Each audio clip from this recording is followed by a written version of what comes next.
Georgia has won the toss. The Bulldogs to receive, and they send Herschel Walker back deep. As the freshman, he's running back kicks. And his partner, number 19, Scott Werner, one of the best in the country at running back kicks. So it's difficult to kick it away from either man, really. You would think that they would like to keep it away from Walker, but not necessarily. As Brian Clark puts it in the air toward Walker. From the 7 to the 10 to the 15 and dumped at the 17-yard line. First and 10, Georgia at their own 17. Buck Ballou, the junior from Valdosta, coming back from a broken ankle suffered last year.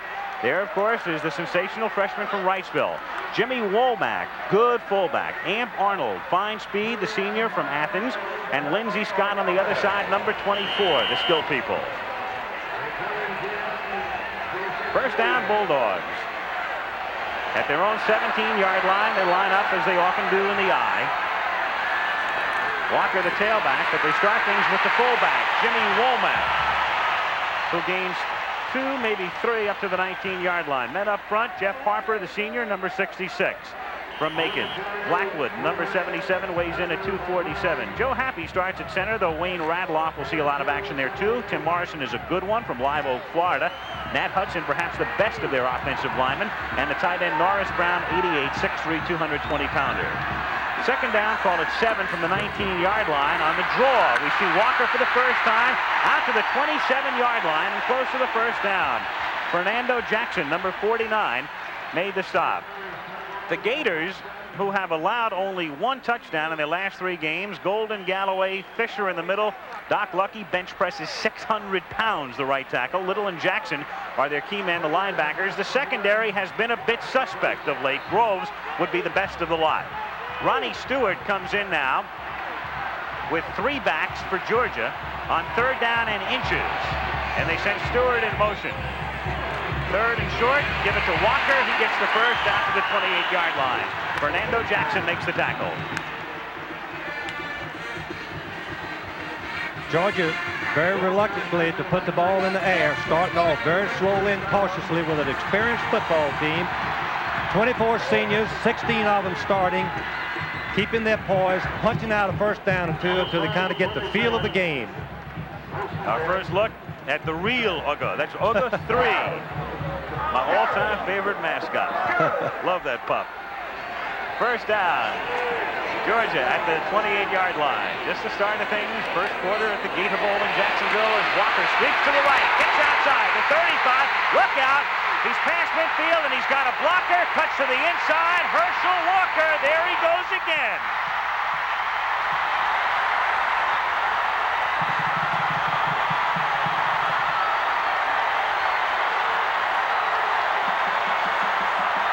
So often we are guilty of hyping up people, making a big issue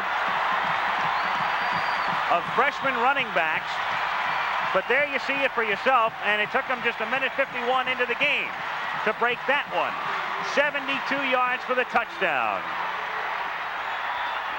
So Herschel Walker, who went 76 last week, puts Georgia on the board. Rex Robinson seeks his 91st consecutive extra point, and that string continues.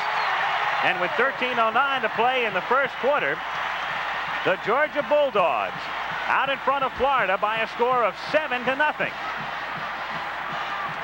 Al, what a start. Herschel Walker, as we said at the top of the show, has the blazing, incredible speed. When he breaks in the secondary, it's a mismatch, as we say in coaching. He's bigger and stronger and faster than any defensive back. Therefore, they're at a disadvantage. Watch from behind. You can see Walker cutting up, and watch his speed going down the boundary. Stiff arms one Gator back. Now it's just a foot race until he gets to the safety man, cuts back inside, and it's just a piece of cake for him, and he's just a freshman. It's incredible. Now let's watch Norris Brown, number 88, on the right side of your line. He's the one that's responsible for springing the block. Number 88 is blocking Golden, number 57, who is a very fine football player himself. You can see Walker just ignores the defensive backs, Al. He just acts like he's oblivious to it. It's 72 yards and a touchdown. Herschel Walker, after he had picked up the first down, Georgia kicking off. Robinson booting it deep. That one will go through the end zone, and Florida will take over at its own 20-yard line. Another quick play of 88. Norris Brown, the tight end. He's making the key block. Watch him lock on the golden number 57. Finish his block. Work his feet. Work his body between himself and the ball carrier. That is a perfect execution on that particular play. Set up the touchdown run by Walker. So Florida taking over now with a freshman quarterback, Watne Peace. Collinsworth set to the right. And Peace immediately goes to the air and out to the 28-yard line to Spencer Jackson, number 89. There is Peace, who will not turn 18 until next Tuesday, the freshman from Lakeland. The steady one, Jones, was a tight end last year. Their top tailback is Doug Kellum. We will also see John L. Brown quite a bit. There's the All-America wide receiver Collinsworth, and the man who caught the last pass, Spencer Jackson. Gain of 8. Second down, 2, Florida from the 28-yard line.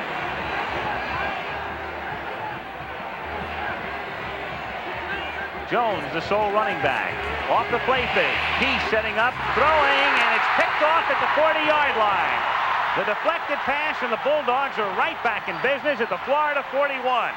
Mike Fisher making the interception, number 31, a senior playing before the home folks. He lives here in Jacksonville. Well, that's a tough break for Florida because Peace is right on target to the receiver. The ball goes right through his hands, bounces up against his chest, and Fisher, 31, a senior, and Georgia has 4 seniors in their secondary. Very fine and lucky play. So a nightmarish beginning for Florida as Walker breaks one for 72. Georgia gets the ball right back. Buck Bellew at quarterback with Walker in the eye. Here he comes to the left side. And Walker is dumped at the 36-yard line by Kyle Knight, number 24. There's the man who made the interception, number 31, Mike Fisher, the senior. 6-footer, 173-pounder. Picked one off in the Georgia-Florida game last year. Second down, 5. At the 36-yard line. Slot right. Walker, the eye back, comes to the short side of the field and just pulls over a man to get the first down to the 30-yard line. Vito McKeever made the stop and also paid a bit of a price. That was the same play that Walker scored his touchdown on, but they ran it into the boundary, which is a more conservative play, but still a chance to make a nice gain because, again, Norris Brown made an excellent block on number 57, Tim Golden. Walker just 8 yards shy of 100 already, and we haven't played 3.5 minutes. First down at the 30-yard line. First man through is Womack, who gets about 3 to the 27. Charlie Pell, the Florida coach, Frank, was saying that if his defensive linemen and linebackers don't make almost all of the tackles on Walker, he's in a lot of trouble. That's correct. His front 7, he thinks, is good enough to stop Georgia up the middle, forcing Georgia to run wide or throw the ball. Georgia plans to do this. As you can notice, they're just penetrating inside on rare occasions and going wide with Walker. Second down and 6. Georgia at the Florida 26, and Georgia leading 7-0. Buck Bellew to put it up for the first time today to the 23-yard line, and the ball is loose there on the far side, and Florida recovers. So the Gators get the break they need after what was ruled as a completion to Amp Arnold, and then a fumble recovered by Kyle Knight, number 24. Bellew is just going to raise up and throw the ball to Arnold very quickly on a quick pass. Now Arnold catches the ball, and while he's trying to run, this normally happens when you don't protect the ball and you're trying to run. He's going to catch the ball, try to come back inside, but Vaughn slips the ball, actually slips it out. First down for Georgia at the 21-yard line. Jones is the running back, but again, going to the air is Peace after the 36-yard line for Florida's first down to Kurt Garrett, number 28, a junior from Blountstown, Florida. How about this? Florida with a freshman quarterback going right to the air, showing the confidence that they have in this young man, Watne Peace. He's rolling out. Garrett is just on a look-in pass. One man out in the flat, one inside. Werner finally makes a tackle on Garrett. First down for the Gators at their own 36-yard line. On the option to Jones. run him out at about the 40-yard line. A gain of 3 or 4 as Mike Fisher was over there to make the play. One thing that Florida intends to do is use a lot of formations against Georgia. They were in the double slot on the last play, and the reason they want to do this is to force Georgia to square up their defense. You really stop them from doing much of this stunning when you use a lot of formations. Here they are again. 2nd down and 6. The running back is Jones. Peace looking to throw and then keeping. Getting to the outside and stepping out of bounds at the 45-yard line for a gain of close to 5. It'll be 3rd and a yard and a half. Chris Welton drove him out at that point. One thing that has surprised me was with this freshman quarterback, it's a well-established fact that freshman Al is supposed to fumble the ball and throw for interceptions. Since this young man has started, they have lost, and you can see on the right, only 3 turnovers, 2 intercepted and 1 fumble, and 3 ball games, and yet they have gained 11 fumbles from the opponent, so they're 8 ahead at this time. 3rd down, a yard and a half from the 45-yard line.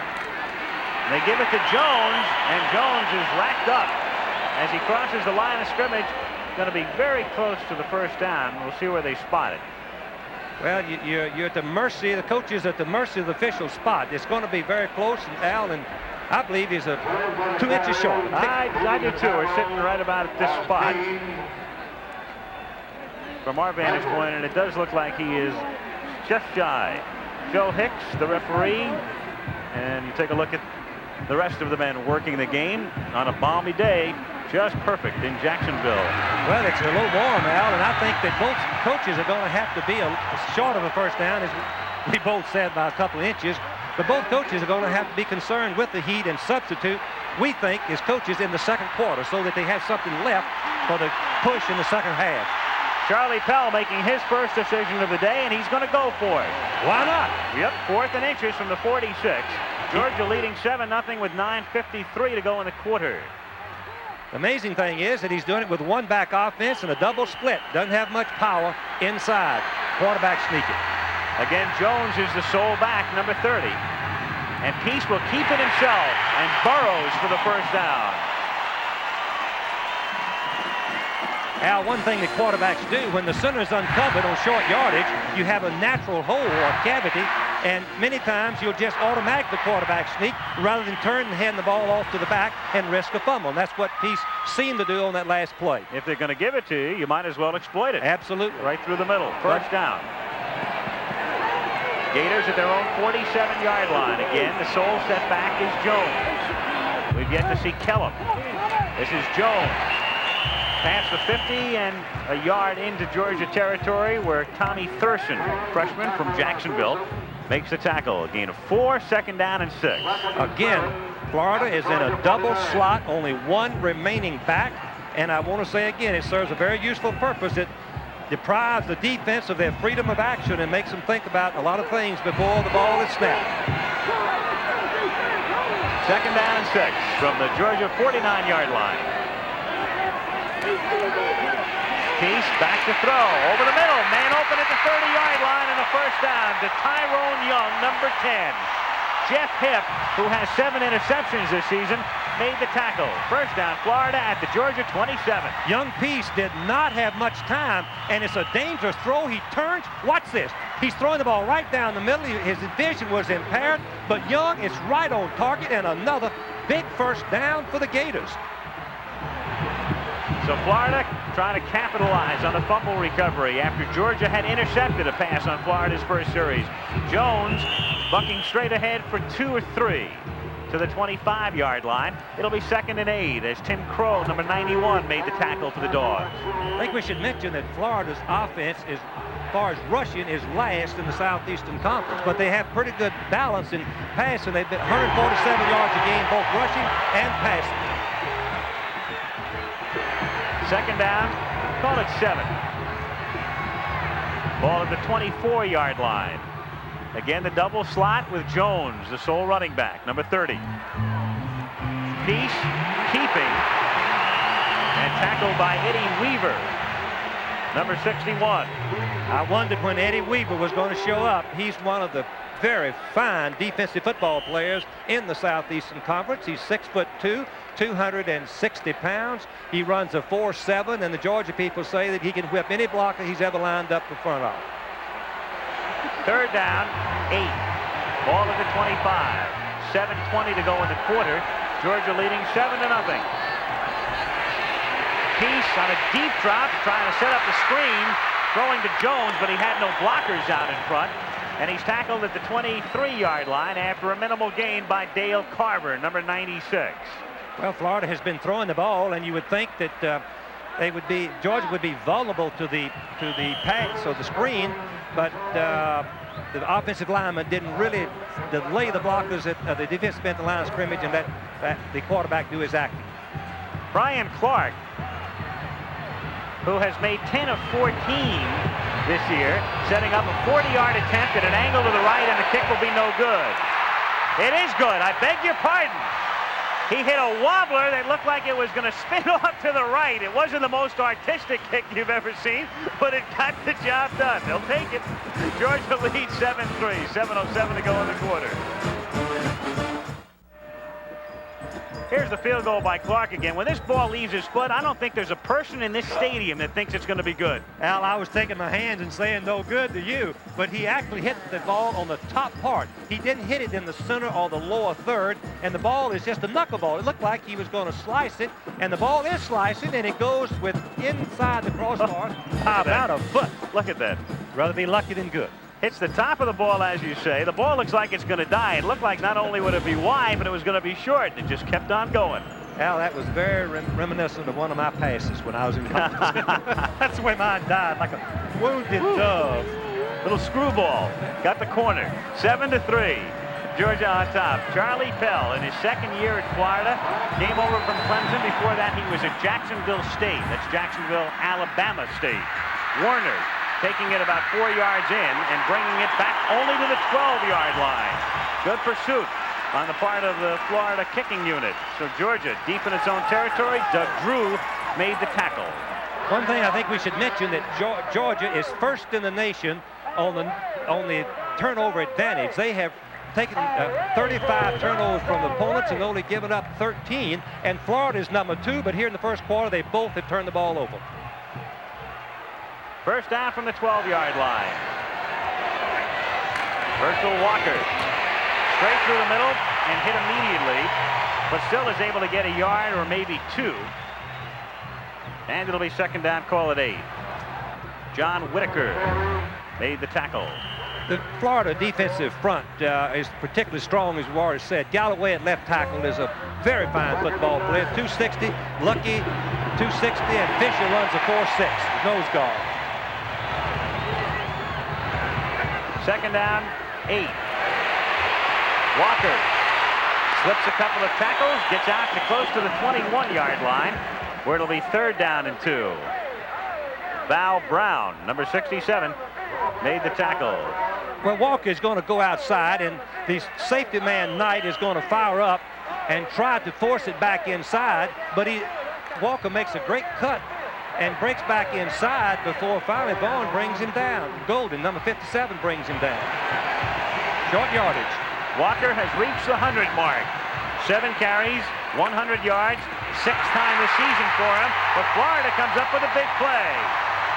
Ron Coleman, number 92, made the stop.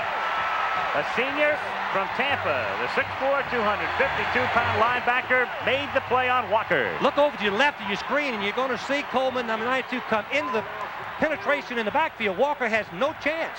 Actually, it's a busted assignment by the offensive lineman, plus a great play by Coleman. Mark Malkowicz to kick it away. Ivory Curry setting up at his own 39-yard line, and a dangerous and risky catch. And he's dropped back at the 36 by Joe Happy. So Florida takes over there after a 33-yard punt. 5:19 to go, first quarter. Georgia 7, Florida 3.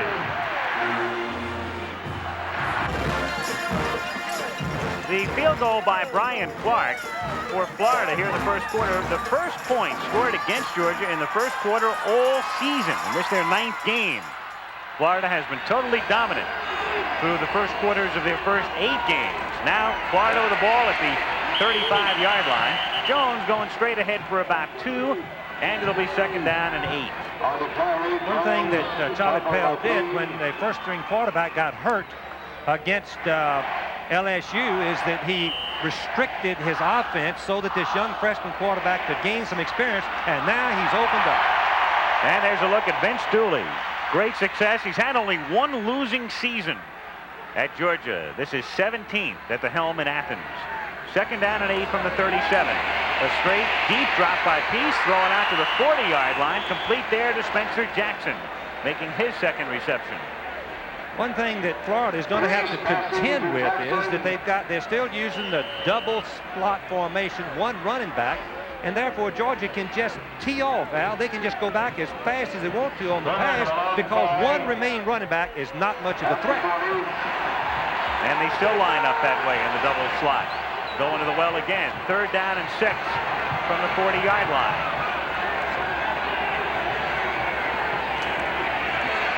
Peace rolling out and then throwing out to the 46-yard line, incomplete. Intended for Spencer Jackson.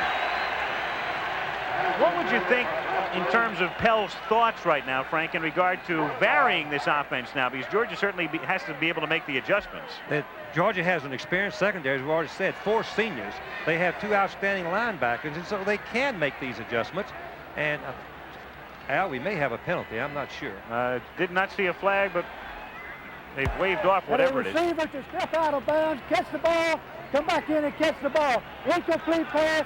The down counts, it'll be 4th down. Okay. We'll look at the new interpretation of the rule. A receiver can be pushed out of bounds and come back in and catch the ball, but he can't on his own volition run out of bounds and come back and catch the ball. And evidently, according to the official, that's what he did. Therefore, it's an incomplete pass, even though he caught the ball inbounds. Mark Dickert averaging 44.8 yards per punt this year. His first boot of the day. Fair catch called for by Werner at the 23-yard line. So again, the Bulldogs taking over there. This is the first half of our NCAA college doubleheader. And our second half will feature those games. Some of you will see the Trojans against the Cardinals from Palo Alto. Virginia Tech taking on Florida State. McNeese State facing Louisiana Tech. USC ranked 3rd and 4th respectively in the polls. Stick around. Those of you who will see that Stanford game, you're going to see a quarterback, John Elway, who is unbelievable. He's just a sophomore. He's going to go down as one of the greatest of all times before he leaves Stanford. Herschel Walker, the freshman, picks up the yard. After the 24-yard line, David Galloway, number 85, made the tackle. David Galloway is 6'3", 260 pounds, runs a 4.7, and the Florida coaches told me he may be the best athlete on the entire squad, even though he's a down lineman. He just made a great play against Walker. Georgia 2nd and 9 from the 24. Georgia 7, Florida 3. 3:20 to go in the first quarter. Ballou rolling, throwing over the middle out to the 32-yard line to Clarence Kay, number 84, a freshman. One thing that you can do with a fine quarterback like Buck Ballou, you can throw from anywhere on the field because the tougher the situation is, the more intense it is, the more secure you feel with it. His Kay covered very closely by Taylor, the linebacker, but an excellent throw, made the completion and close to the first down. 3rd down, half a yard to go. That was only the 3rd reception of the season for Clarence Kay. Give it to the big man. Walker tries to get it himself, and I think he did with his forward progress to the 34-yard line. Just put his helmet down and ran right into Fernando Jackson. Well, one thing that we will notice through the ball game that Herschel Walker is still not a polished. It is the first down. Herschel Walker is not a polished at this stage of his career inside runner. Sometimes he's going to look very bad because he doesn't have the right experience of having the patience to wait for the hole to open or blast it out himself. And a couple times already he's looked poorly inside, but when he gets outside, watch out, as I said earlier. Georgia has picked up 4 first downs. Walker has all of them running. Walker coming this way and ganged up and loses his helmet at the 34-yard line. Fernando Jackson again coming to this side to make the tackle. Walker, just a freshman. Go back and you think about Tony Dorsett. Of course, when in 73 at Pittsburgh, he was known as Tony Dorsett. Good point. But he gained 1,586 yards. Bo James, 1,291. Amos Lawrence from North Carolina, 1,211 in 1977. And there's Walker, 1,096 through 8 coming in today. Flags down before the snap. On the offense. One thing that you don't want to do is when you're trying to keep the ball on the ground and move it out from deep in your end of the field is jump all sides and force you into long yardage situations. Florida, by the way, will not blitz much during this ball game. The coaches say they don't want to take a chance of Herschel Walker popping the line of scrimmage. When they have a blitz going, they're going to play steady, solid defense, giving them or bleeding slowly inside, trying to stop the outside and passing game. Blue will have to go the air here. Second down and 15. Ronnie Stewart in the game at fullback, setting up in front of Walker. Give it to Herschel. Good hole, and Herschel gets out to the 35-yard line where Ron Coleman, number 92, makes the stop. So he gets back to just about the original line of scrimmage, and it will be third down and 10 with 1:18 to go in the period. One thing that the Georgia coaches have told me, they have been able to avoid the third and long situation, which so heavily favors the defense because they can move wide and deepen and play for the pass and force you to run and possibly not make enough yards for the first down. On third and 10, they have Lindsay Scott wide left, Amp Arnold wide to the right. The play fake to Walker, going straight over the middle for Lindsay Scott. He's open at the 45 of Florida and a first down at the 44-yard line. Vito McKeever made the tackle. So the two wideouts, we highlighted both men on the pregame show, and it's Scott going over the middle here. One thing that we're going to notice throughout this ball game is the linebackers cannot get this deep because of Walker, the threat of Walker running the ball. And Lindsay Scott ran a perfect route. He's a great athlete, caught 70 passes in the first 2 seasons in an automobile wreck and hadn't quite fully recovered from last summer accident. Buck Ballou is now 3 out of 3 for 33 yards. They come back the other way. It's Norris Brown on the tight end reverse, and it doesn't fool anybody. David Little, number 51, the fine linebacker, team's leading tackler, made the stop. David Little is one of the best linebackers in the Southeastern Conference.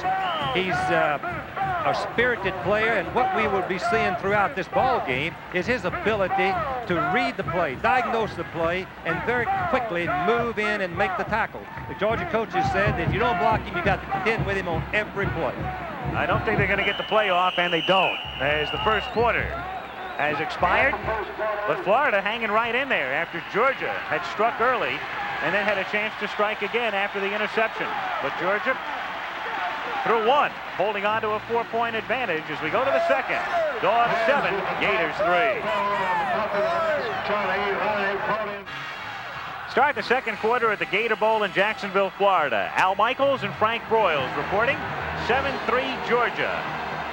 And the Bulldogs have it at the Florida 45-yard line. Second down and 10 as Buck Ballou, who's 3 for 3, rolls to his right, then keeps, and Ballou gets to the 34-yard line and close to a first down. He's just shy, though. Robin Fisher ran him out of bounds. That's something that we explained earlier. Vince Dooley would not like to see Ballou do very much. No, but he's going to have to some because of the Florida defense.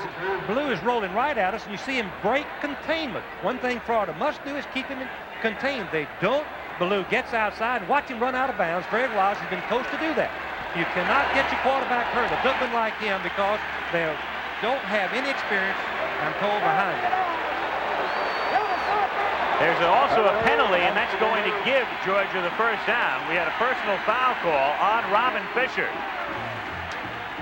for perhaps a late hit. We have the referee Mike today, so let's hear it. And a dead ball foul. Gets the defensive team. He's 15 yards and a first down. First down, the late hit. Fisher, number 66. So first down, Georgia at the 20-yard line.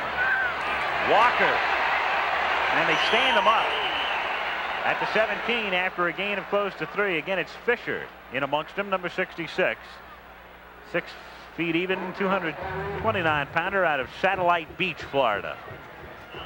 One thing that Florida is doing with their secondary, which we've said before, is inexperience. 3 sophomores and 1 senior. They're moving over and leaving the tight end, Norris Brown, uncovered. Brown this time sets up on the left side. Walker the eye back on 2nd and 7. Give it to Herschel again through the middle and tripped up at about the 14-yard line. And again, it's Robin Fisher, who's been everywhere, making the stop. Young Fisher's not very big for a nose man. He's only 6 foot, weighs 230 pounds, but he can run a 4.600, and he leads the team in sacks with 6. 3rd down, and a little more than 3. They have to get to the 10 for the 1st down. Walker already with 114 yards. A minute into the 2nd period. Ballou throwing and complete for the touchdown to Ronnie Stewart, who turned around, and there's a flag down. Flag down back at the 17-yard line as Stewart goes in for the score. But let's see what we've got. It's against Florida. The touchdown counts.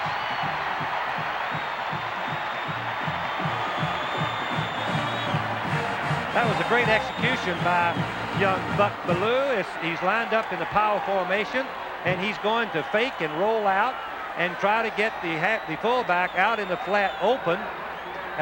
You can see that he throws in behind the receiver. He turns around and makes the reception. Really a great play by Stewart. Great catch by Stewart. Rex Robinson, his 92nd consecutive extra point. And Georgia's back up on top by 11 now. 13:39 remaining in the 1st half. 14-3 Georgia. A sustained march for the Georgia Bulldogs. 11 plays, 76 yards, eating up 5:17. And with 13:39 to go in the 1st half at the Gator Bowl in Jacksonville, Florida, 14-3 Georgia. We're waiting for the Georgia kicking unit to come out. There was a penalty, of course, on the touchdown that will be assessed on the kickoff. So Georgia will get the kick from the Florida 45-yard line. Charlie Pell, his team 6-1. The man who turned the program around at Jacksonville, Alabama State, turned the program around at Clemson. And in 1 year, after going 0-10-1 last year, has turned things completely around for the Gators, who come in ranked 20th. All right, now Baylor leading Arkansas in the 1st quarter, 7-0. Baylor trying to rebound from their upset defeat last week at the hands of San Jose State. And your Hogs are having some problems, Frank. Yes. Well, Baylor has a very fine football team. They were, 8-0 for the first time in the history of their school. They've got an excellent defense, a fine young quarterback, and a great runner in Abercrombie. They may be the best football team in our league. Here's your Monday night matchup this week from the Astrodome, and that's a good one. New England 7-2 on top, AFC East. Houston tied for 1st in the AFC Central at 9 Eastern time. Onside kick attempted by Robinson. The ball is loose at the 30-yard line, and Florida has it. That was a very fine call by the Georgia coaching staff, because kicking from the opponent's 45-yard line, you kick it in the end zone anyway, and you get it back to the 20. That's no good. And if you try an onside kick, you only lose 10 yards, and you get 40%. Coaches prove over the years that you'll get 40% of the onside kicks, and you'll see kicker just put the ball, Clark, on his foot just enough to get it to roll. Now watch this. The ball is going to jump over the defensive head right in front of him. How they time that, I'll never know, but they do, Al. And looked like Florida had it. Then he fumbled it, but Florida got it back. Lawrence Patrick, number 63, made the recovery as Peace has his man, and he can't hold on. Bert Garrett had it right there and dropped it. Well, on passes thrown to the inside, you will find that those are hard to defend, but the receiver is going to pay for it. And you can see that Garrett is going to be catching the ball in front and between the linebacker and the safety, and they're getting ready to search him right there at 180 degrees. He took his eye off of it and dropped it. 2nd down, 10. Florida from the 29-yard line. Georgia leading 14-3 early 2nd quarter. Peace under a lot of pressure and a fumble. And we'll wait for the signal. It's Georgia. Eddie Weaver, number 61, was the man who got there to recover it. One thing that the quarterback, even though he's a freshman, he's got to know that when he turns up and decides to run with the football on a rollout pass, he's got to tuck it away because all the linemen are going to be trying to strip it. Now, you're going to see Weaver come in. Excuse me. I guess that was, couldn't tell who stripped it, but Weaver, 61, is going to recover. Yeah, Jimmy Payne, number 87, stripped the ball out. Very fine left tackle for Georgia Bulldogs. Well, Florida has to get tough right here or they are in severe trouble. They trail 14-3, first down from the 23-yard line. You've got Walker going to the right side and getting to the 19 for about 4. David Little makes the tackle. The Georgia right offensive side of the line, Morrison and Hudson average 270. They have quick feet. They are the best blockers on the Georgia team, and when they run over that side, it's usually for good yardage. We don't want to overplay early situations, but this is really critical for Florida here. Very definite. Very definite. On 2nd and 7, it's Walker again, moving to the outside and getting to the 16-yard line, setting up 3rd down and about 3. Dave Little coming over along with Sonny Gilliam. Going into this ball game, Georgia was number 1 in advantage of turnovers, collecting 34 from the opponents and only losing 13. But Florida was ranked 2nd in the NCAA, and they've already turned the ball over twice. They had 28, I think, from Florida instead of 38. Those figures as of the moment. Now, counting today's turnovers. 3rd and 4. Ballou throwing, intercepted at the 7-yard line.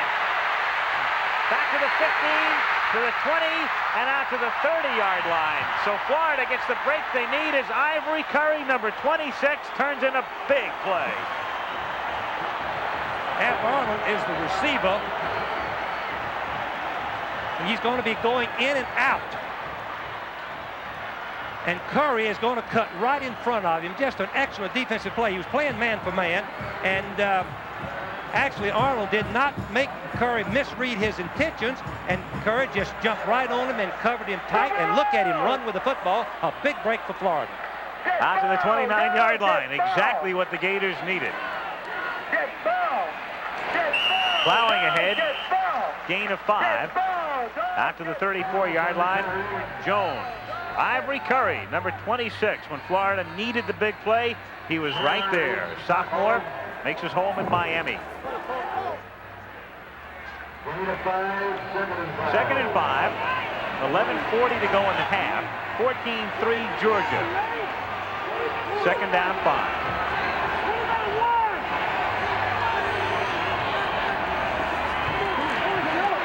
Peace.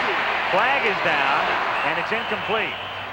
Out to the 40-yard line, Calvin Davis was the intended receiver. We have a marker. That Peace takes he goes back 10 to 15 yards on his drop. Well, he was trying to throw a screen pass, and he should set up at about 6 yards and then drop back and entice the defensive rushes to penetrate deep, setting up the screen, but he just dropped back and tipped it off, and Georgia was not fooled on the play. There are the turnovers. Illegal motion by the offensive team declined. It'll be 3rd down. The penalty is declined. One thing that in big ball game, you try your best to call the plays and caution your team. Turnovers can cost you the ball game. Avoid those mistakes at all costs if you can. 3rd down and 5. Calvin Davis remains in as the sole running back. Peace throwing out to the 45-yard line to Tyrone Young. And a first down for Florida. I would have to say that was more than just a simple pass by young Wayne Peace, the freshman quarterback. He had to throw it over the linebacker's head, and he dropped it in perfectly. 1st and 10. So the young Gators down by 11. Got the turnover they needed on the last Georgia drive. Run it out toward midfield. And a gain of 2 by Calvin Davis, number 33, a junior from Auburndale, Florida. Eddie Weaver in there to make the tackle, number 61. Georgia has a lot of seniors on their defensive football team, and the double split is not fooling Georgia. Now, Florida is executing pretty good, but they're making nothing running, and absent of running, they're going to be in serious trouble if they don't do something about it. The Again, the double slot. 2nd down and 8.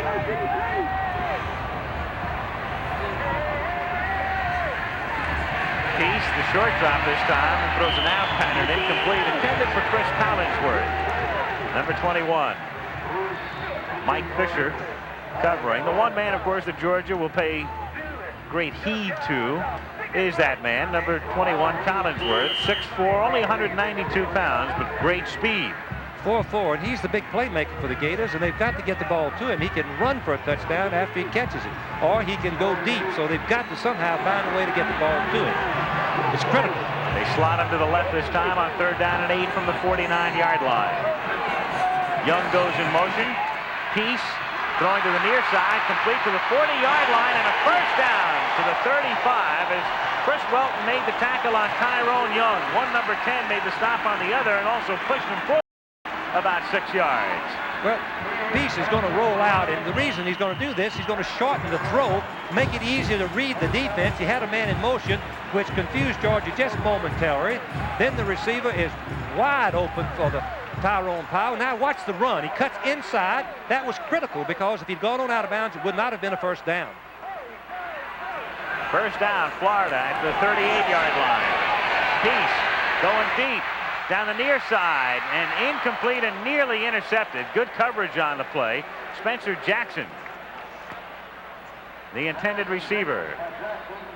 Mike Fisher and Tim Bobo did a 2-on-1 on him. One thing that you better be careful throwing the ball deep against Georgia is because their safety man, Jeff Hipp, leads the Southeastern Conference with 7 interceptions, 13 in the last 15 games, and Scott Warner has 5 interceptions, 19 for Georgia in all. Before this game, I should say. 2nd down, 10. Florida at the Georgia 38-yard line. Bulldogs lead 14-3. Peace under a lot of pressure this time and incomplete. James Jones, the intended receiver, but Peace was moving back for his life that time as the pressure came from both directions, including Chris Welton, and a penalty flag is down. One thing that happened, Georgia went into a blitzing defense, and sometimes when that happens, you get offensive holding by your linemen, trying to grab some of those people that are going back very quickly after your passer. The penalty is obviously on Florida, so the options are being discussed here. Joe Hicks is the referee. Be interesting to see if it's a 5-yard illegal use of the hands or a 15, something new in college football today. We'll find out now. I would think if it's 15, they'll take the penalty. If it's 5, I don't know. They'd refuse it. Well, the difference is 15, and the difference is that an offensive lineman cannot grab his and hold the defensive man, but he can use his hands illegally. The rusher gets the side of him, pushes something like this.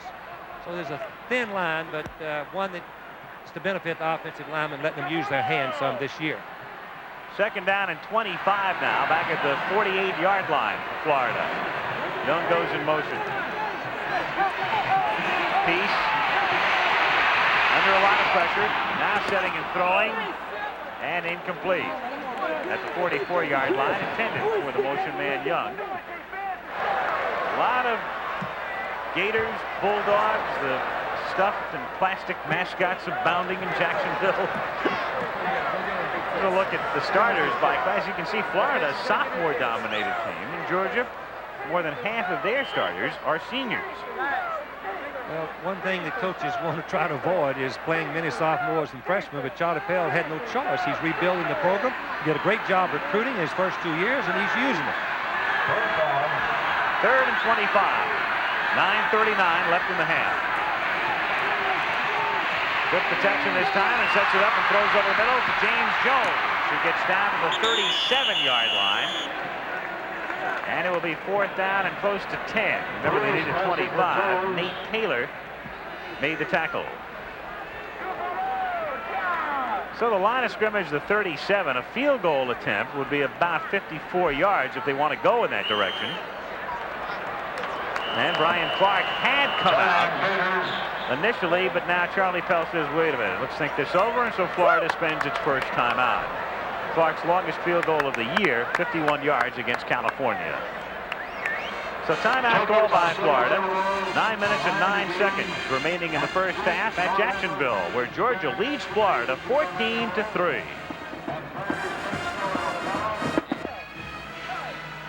As we come back with 9:09 to go in the first half, Georgia leads Florida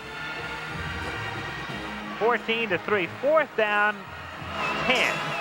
And Mark Dickert is back to punt after Clark had come on before the timeout. Peace, after setting up a quarterback, now drops back. Still, they're going to use motion on a punting situation, and they fake the punt. Peace takes the snap and then throws to the 31-yard line, incomplete. John L. Brown, number 14, was the intended receiver. It was a decent idea, but the execution wasn't there. Still, they would have been shy of the first down. Well, you're going to see Peace catch the snap from the up position in punt formation. He has plenty of time. He just makes a bad throw. Had he thrown the ball properly, you can see Brown is wide open, and you can see that he had plenty of time to run and make the first down. At that spot, he was about 5 yards shy. Charlie Pell, head coach of Florida, second year there, has watched his team relinquish the ball as Herschel Walker on first down takes it out to the 42-yard line, and Fernando Jackson, number 49, makes the tackle. Georgia leading at 14-3. The Bulldogs 8-0, coming in second in the nation in both polls, trailing Notre Dame. The Irish today are in Atlanta to face Georgia Tech. My old alma mater. Yeah. Second and 6. Say anybody but Notre Dame right now. That's the last thing Georgia Tech needed, was a visit from the Irish. Through the middle, ball is loose, and Florida has it at the 46-yard line. So two teams that have not been turning the ball over very often this season have all of a sudden developed fumbleitis. Sonny Gilliam recovers the fumble. You're going to see a good hit because this is a contact foul. 49, I believe, Fernando Jackson. Watch him come in. Watch him put the headgear. The ball pops right out of there. And Gilliam recovers. There it is right there. So Walker gives it away. Gators get it back at the 46. 8:25 to go to the half. 14-3 Bulldogs. Well, Georgia has given up the ball 3 times this afternoon, and Florida twice. Very uncharacteristic as far as these two teams are concerned. And one thing, Al, I think that we should recognize that failing to punt the ball and not making the first down is equivalent of a turnover.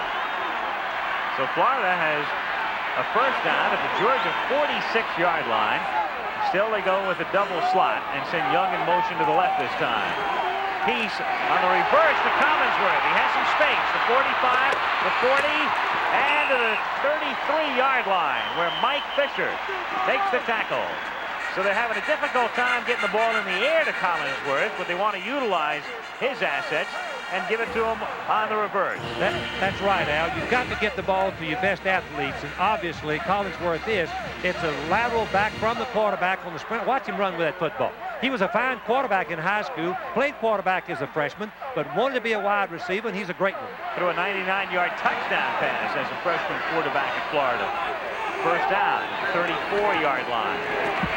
Through the middle, and a hole opening up for Jones, who gets down to the 22-yard line. Scott Werner made the tackle. Jones was a tight end last year. In fact, he started some games. He moved to fullback in the spring. Now you can see why. Look at his quick start. Number 30, he has a fine hole over the left side of the line. He runs right over the linebacker, and he goes right on past 87 Payne. Finally, Warner, number 19, wrestles him to the ground after a first down.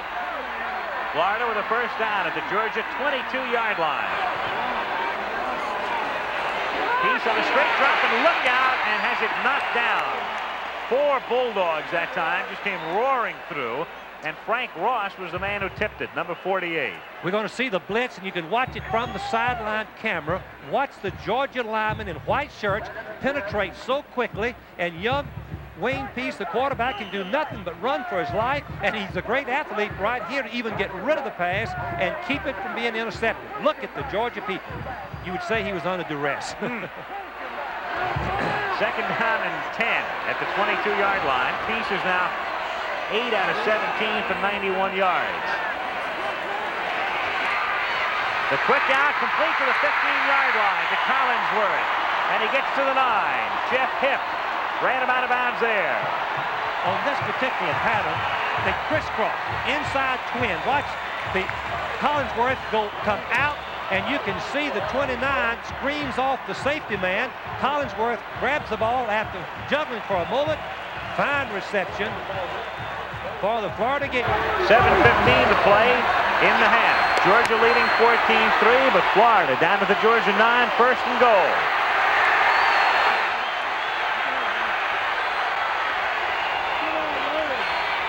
Peace throwing it up for Collinsworth. Touchdown. Well, you saw two men matched up there who are going to make some All-America teams. Collinsworth, the wide receiver, Werner, the cornerback, and Chris wins that one-on-one battle. 14-9. That was a sensational throw and catch. And when we come back after the extra point, we're going to look at it again, because a senior, or even in pro football, you wouldn't see a better throw than young Watne Peace, the freshman, threw to Collinsworth, a very fine senior receiver. Brian Clark, who hasn't missed an extra point this year, he's 19 for 19.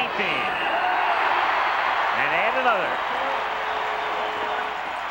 So Florida stopping Georgia on a key drive and then coming back all the way. On the right of the screen, Werner's playing man-to-man. He's shielding all the way, and the receiver's not supposed to let Werner know where the ball is until the last minute. And then he was able to out-jump Werner for the touchdown and put Florida right back into the game.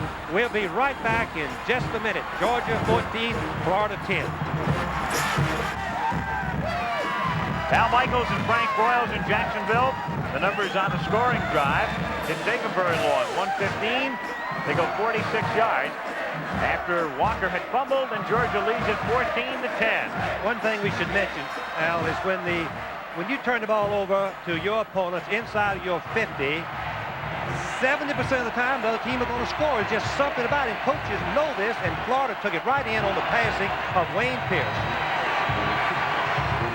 Clark's kick, angling to the far side, and running out of bounds with it is Walker.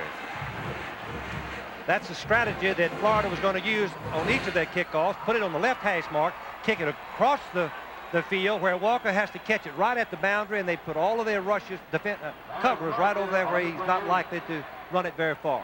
If you're Walker, though, do you let the ball go, hope it goes out of bounds, or what? Well, you're afraid the ball might hit inbounds, Al, and bounce back, and Florida's offside, going to have to kick it again. But you're afraid the ball might hit and bounce straight up, and end over end ball does frequently and not go out of bounds.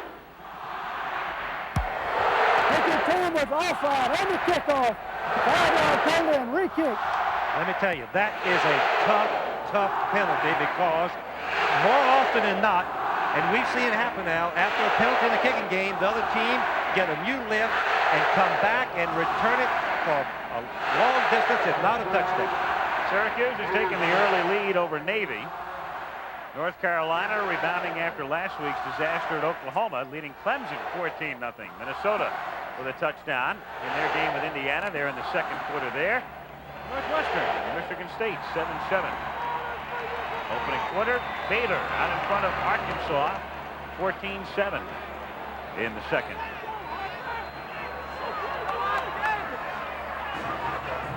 Halftime, we'll have all the scores for you, of course. Look at both fans and our Fireman's Fun flashbacks. Again, the kick in Walker's direction, and Herschel lets this one bounce and downs it in the end zone. He lost the ball in the sun. Looking right at that angle, the sun's right in his eyes, and he had to let it go. He just backed away from it, afraid he might fumble it. Actually, it was a smart play by Herschel Walker, the freshman. Sensation. We'll take another quick look at it. You can see him turn at the last minute. You can see he lost the ball completely. He very wisely backs away from it so it won't touch him. Goes in the end zone. Once it touches in the end zone, it's down, brought back to the 20. Herschel Walker has already carried the ball 18 times today. Ballou out to the 24-yard line, picks up 4. Tim Golden made the stop. Interesting that Vince Dooley was telling Jim Lampley in our interview on college football today that he hoped that Herschel wouldn't have to carry the ball 43 times, but he's on a pace right now in which he'll go over 43. Well, they're going to have to do one of two things. I think they're going to have to throw more because Herschel is going to either have to carry the ball or throw because they don't give the ball to the fullback, and they don't want the quarterback to run it. Jimmy Womack is the fullback. Walker is the I-back. On the delay, give it to Herschel, trip him up. As he got up to the 25-yard line, David Galloway made the stop, number 85. So it'll be 3rd down and 6 at the 24-yard line. Well, the Florida defensive front line, which we talked about early, is being very good. Galloway, Fisher, and Lucky are strong and fast, and Georgia's not likely to move the ball with much consistency up the middle. They're going to have to go wide and throw. Arnold wide left. Knocks up Jones in the game, and he goes to the left. Scott to the right as Ballou goes deep, looking for Lindsay Scott. And Scott, does he make the catch? No, he was out of bounds at the 29-yard line.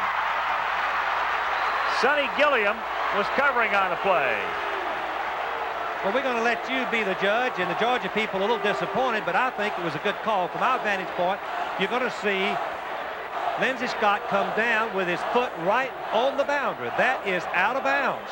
He has to catch the ball in bounds with one foot before it's a legal play. You'll see Gilliam trailing him all the way. It was a great to see the ball. His toes came down right on the white line. It's incomplete. All for naught. Mark Malkowicz to punt now. Ivory Curry, single safety for Florida. Low end over end spinning kick that bounces at the 45-yard line. And Georgia surrounds it at the 40. First down Florida at that point. 36-yard punt, 5:42 to go, second quarter. It's a good one. Georgia 14, Florida 10. But he's out of bounds. Yes, he's going to leap above Gilliam, number 43, and catch the ball. That's a sensation. But watch his right foot. His right foot is going to come down clearly on the line, and then his left foot is all the way out of bounds. It was a good call by the officials. He was right there, as you can see, and he called it immediately. So the Florida Gators at their own 40-yard line. 1st and 10. Florida trailing 14-10. Peace continues to put it up, throwing over the middle, complete out to the 45-yard line, and to the Georgia 48-yard line goes Spencer Jackson for another first down. Would you say that the coaches have confidence in this young freshman quarterback? First down, they come right back and throw the pattern underneath in front of the linebackers, and Jackson made another first down. A good call by the quarterback, Wayne Peace, a freshman. Charlie Pell, watching his 17-year-old QB turn in quite a performance in this first half. First down, Georgia 48-yard line. Keep it on the ground this time, and James Jones gets a yard or two. You made a relevant point before, Frank, about the fact Bob Yuko was the starting quarterback for Florida, and then he went out with a knee injury. They had to go to Peace, so they had to revamp and make the offense more conservative. But apparently Charlie feels that as of right now, Peace has to go to the air more and was ready to do so and has been proven right. He threw 28 he called 28 passes last week, threw 21, completed 13, so he was getting ready for this ball game. 2nd and 8 at the Georgia 46-yard line. Flag is down. It's complete to the 42-yard line to Dwayne Dixon, number 83, but a marker is down on the line of scrimmage. 4:28 to go in the first half. Offside, the call against Florida. One thing that we should make mention of is when a team loses their ability to run the football, they also lose a very valuable commodity, and that's pass protection, because the defense can just ignore the run. You give them, you make a concession to them, and they can put all the pressure on the pass. And young Peace, offsides. Young Peace is going to be running for his life unless they can establish some run to pin those defensive linemen down. Look at the passing yardage. Georgia's been very conservative. They're going to have to loosen up, or that conservatism will bury them in a football game like this. Just looked over the shoulder of Vince Dooley, the Georgia head coach, at 2nd down and 13. Florida from its own 49-yard line. The deep drop and the pressure applied. Peace now looking for some blocking. Gets back into Georgia territory and is dropped at the 48-yard line, close to the original line of scrimmage. It'll be 3rd down, and we'll call it 9. To continue the story that we talked about, only 3:49 left to play in this second quarter. The quarterback in this particular situation, Watne Peace, is only going to get one look at it. One look is about all he'll ever get because he hasn't got any running threat. One look and you better throw or scramble. That's about the way it's going to be the rest of the ball game. 3rd down, 9. Once again, Florida in the now familiar double slot. And Peace takes his one look and throws deep down the right sideline. And incomplete. Intended for Kurt Garrett. Scott Werner covered. I would have to say that Peace laid the ball up perfectly. He's just a foot out of bounds. You're going to see the Farr twins on the right side of the offensive formation running a blitz down the boundary. Garrett, and you're going to see Warner go up with him, but the receiver came down just on the boundary. Out of bounds, incomplete. 4th down, and Florida to kick it away.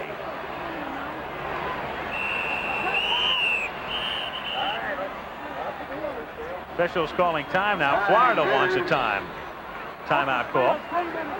Took Florida quite a while to line up that time and get things organized.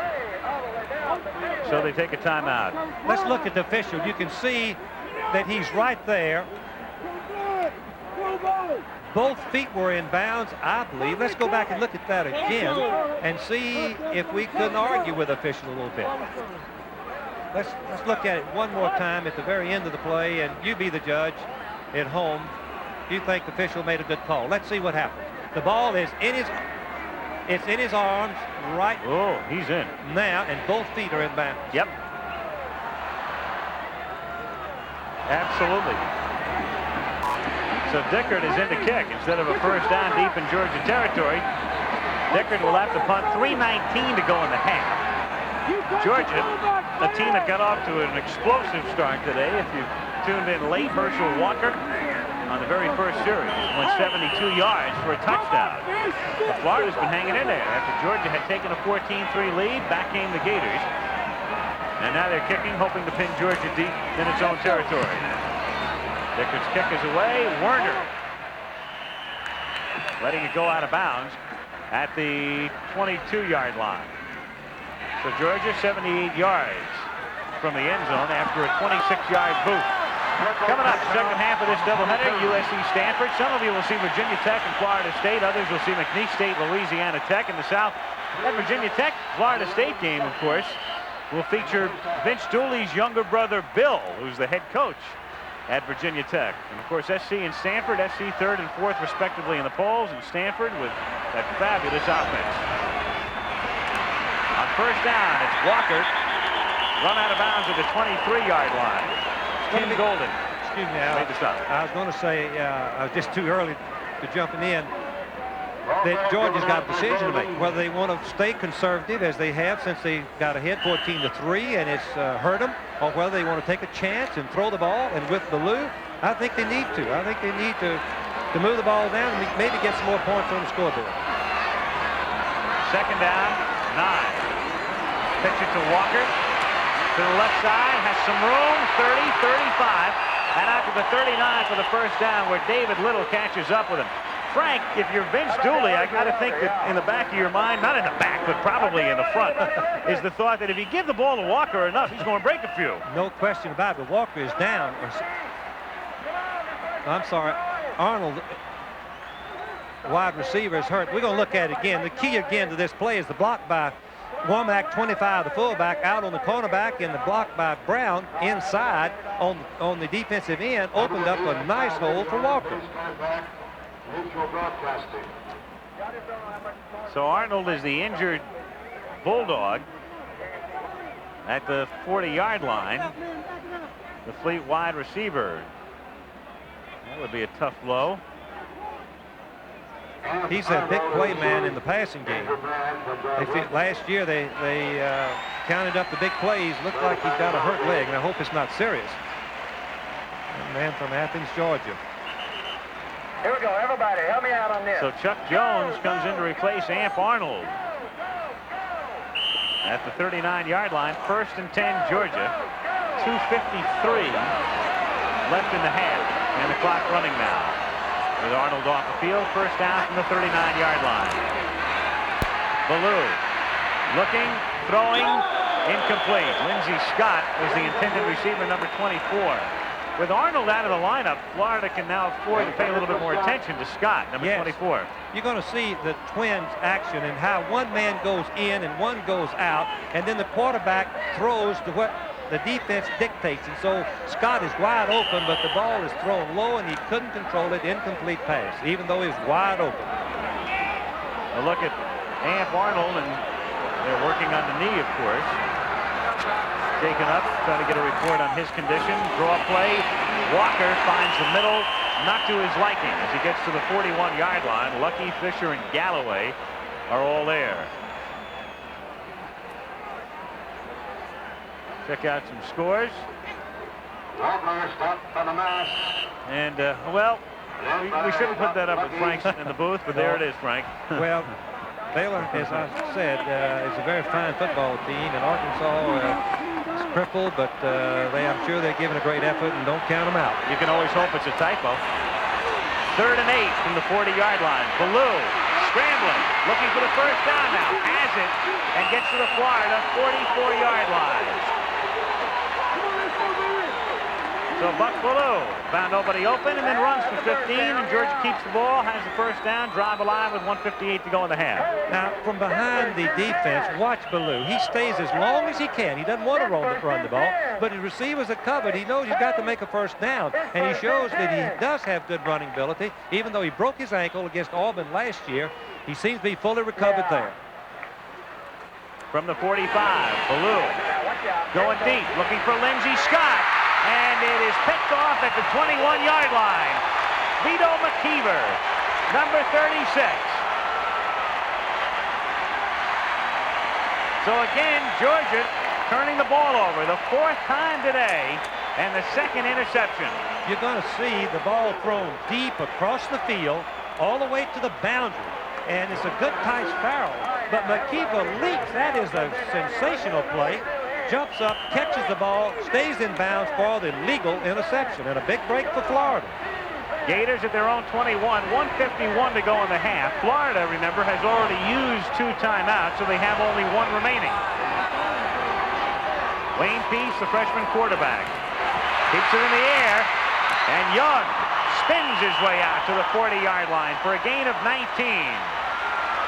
One thing that we should notice on this replay is that Georgia has the inside receiver uncovered, and Peace just lets him have it right quick before anybody can get there. And watch Young run with the football. Twist, turns, protect it. He's in a crowd, covered up, don't fumble. Good play. Florida came up to the line of scrimmage. They wanted to run a play without a huddle, as you take a look at the man who made the last interception, McKeever. But as Florida got to the line of scrimmage, Peace said, timeout. He got a call for the tee here, and that's Florida's last. So that was a rather injudicious use of the timeout at this particular point, because now if they get into field goal range, they might not have a chance to stop the clock. We'll see. Can you believe those turnovers? Georgia had only had 12 for the season. In 8 games, they've got 4 in 1 half.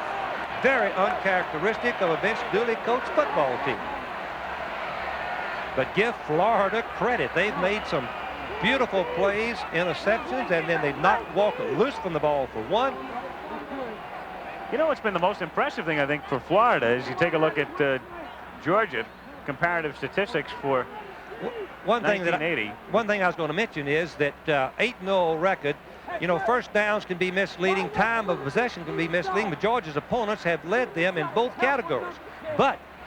And in offensive plays, as you can see, and of course in turnovers. That's a big difference. Georgia has been careful not to defeat themselves, let the other team make the mistakes.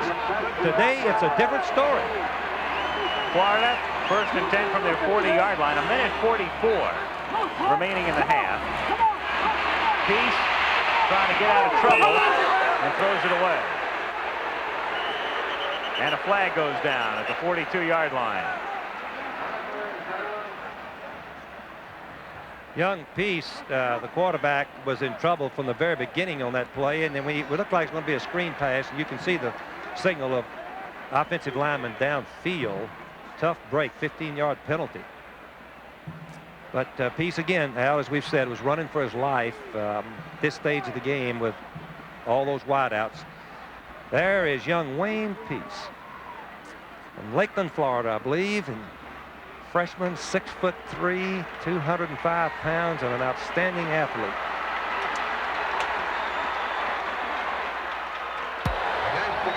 An eligible offensive player, downfield, 15-yard penalty, replay the down. First down. As Eric Russell, the Georgia defensive coach and assistant head coach, been with Vince Dooley all of his career, 17 years at the University of Georgia, and a very fine coach. He was upset. First down, 25. They keep it on the ground and give it to Jones, who gets out to the 28. So different strategy now. Florida, after that penalty, instead of seeking a quick touchdown, they're going to probably try to just run the clock out. The minute 20. When did you get your coaching degree? Well, I listened to you all these years, Frank. I used to watch the Hog. Right on top of it. Absolutely. It changed everything, the penalty did. No need to try to score now. Try to run out the clock. See if Georgia takes its timeouts now on defense. They've got 3 left. Florida has none. Second down, 22. Jones again through the middle to the 31-yard line. Now let's see if Dooley uses a defensive timeout. We've got 56 seconds, 55. Sure he is. Call the timeout, Vince. Make them kick it. And another A, Mr. Yeah, Mr. all right. Mike. And that's the call now. Dooley calls timeout. You and Ara, you see. I know where this opening is going to guys. come in. We're going to ask to see you apply for one of these head coaching jobs. Coming up at halftime, highlights of the first half here. The respective bands, scores of other games, visit to the Florida campus in Gainesville. All coming your way at halftime. And our Fireman's Fund flashback. Highlights of last week's stunning upset by Mississippi State over Alabama. Tell you, a good thing for Mississippi State that they were off this week, because the celebrating is probably still going on in Starkville. Another coaching point, old buddy. That's real good. You're right. That's Vince Dooley. I want to just say, I've known Vince for many, many years, and what a fine individual he is, a great coach. He's one of the leaders in our profession. He has the respect and admiration of everybody. And there's Charlie Pell, who's got a reputation already for turning programs around. He's turned Florida around in his second year from 0 to 10 to 6-1. Third down and 19, Florida from the 31-yard line. Peace rolling, and why does he go out of bounds? That's a good question at this point. The 37. Well, when you play a freshman quarterback, he's going to do some good things, and he's going to do some things that are not so good, like that. All he had to do was protect the ball, hold it with both hands, fall on the ground, and you get an extra 10 or 12 seconds off the clock. Herschel Walker, if nothing else, it forces Georgia to at least use a timeout in that situation, which they didn't have to do. And Werner leads the nation, or second in the nation in punt returns, and Georgia leads the nation. Vickers kick.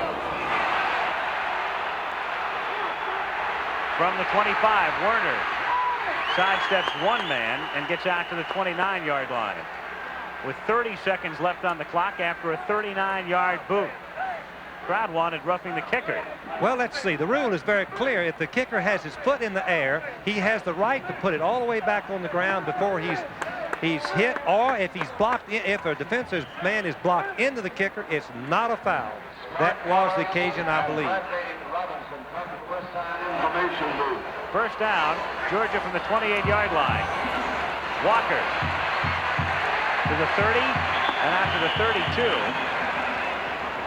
Dooley hoping he can really spring one. Golden made the stop. And the clock running down.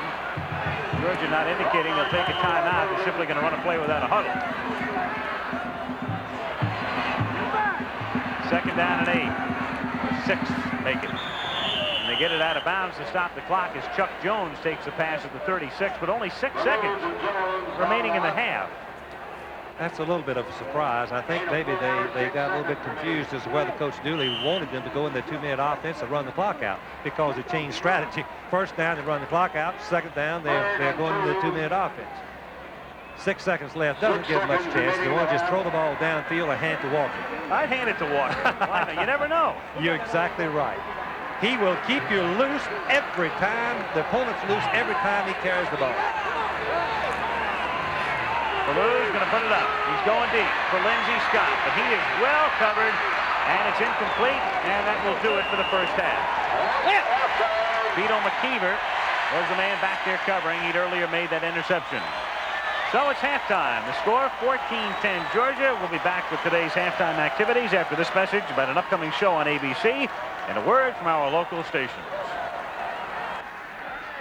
And a reminder coming up after this one. A lot of you will see USC Stanford in the South, Virginia Tech, Florida State, or McNeese State, Louisiana Tech is the second half of our NCAA college football doubleheader today. Al, every one of those teams can move the football. They're all offensive minded, and it should be some excellent contests. Real exciting football. I tell you, the one thing about Stanford, Tell me about it. They are not dull. No. Guarantee you. Here we go, second half. Georgia kicking off to Florida, and taking it back in the end zone is Ivory Curry, number 26, downing it right there. Gators taking over at their own 20-yard line. So Florida, offensively, as we start the second half, they've been going all the way with their freshman quarterback, Watne Peace. James Jones has been the sole running back. Forget Kellum. He hasn't seen very much action at all today. And the men up front. And again, they line up in their double slot offense from the 20-yard line, 1st and 10. Jones again, the running back, lining up in what would be the right halfback position normally. And Peace on a roll, throwing deep down the near side and incomplete. Kurt Garrett, the intended receiver. Let's take a look at the Georgia defense. Robert Miles is the left end out of Montgomery, Alabama, number 83. Jimmy Payne's a good one and had a fine first half. Led the team with 6 sacks coming in. Another good one is Eddie Weaver. Tim Crow on the right side out of Stone Mountain, Georgia. Pat McShay has done a good job this year. Vince Dooley very high on him. Second down 10. Florida from their own 20-yard line. Peace keeping it and getting up to the 24-yard line where Jimmy Payne made the stop. Check out the rest of the Florida defense, or the Georgia defense for you. Frank Ross, one linebacker. Nate Taylor, fine one, number 47. There's your All-America cornerback, Scott Warner. Mike Fisher had an interception in the first half. Chris Welton, the rover, not big, but very mobile, does the job. And Jeff Hipp has intercepted 7 this year. Third down, 6. Florida from the 24-yard line.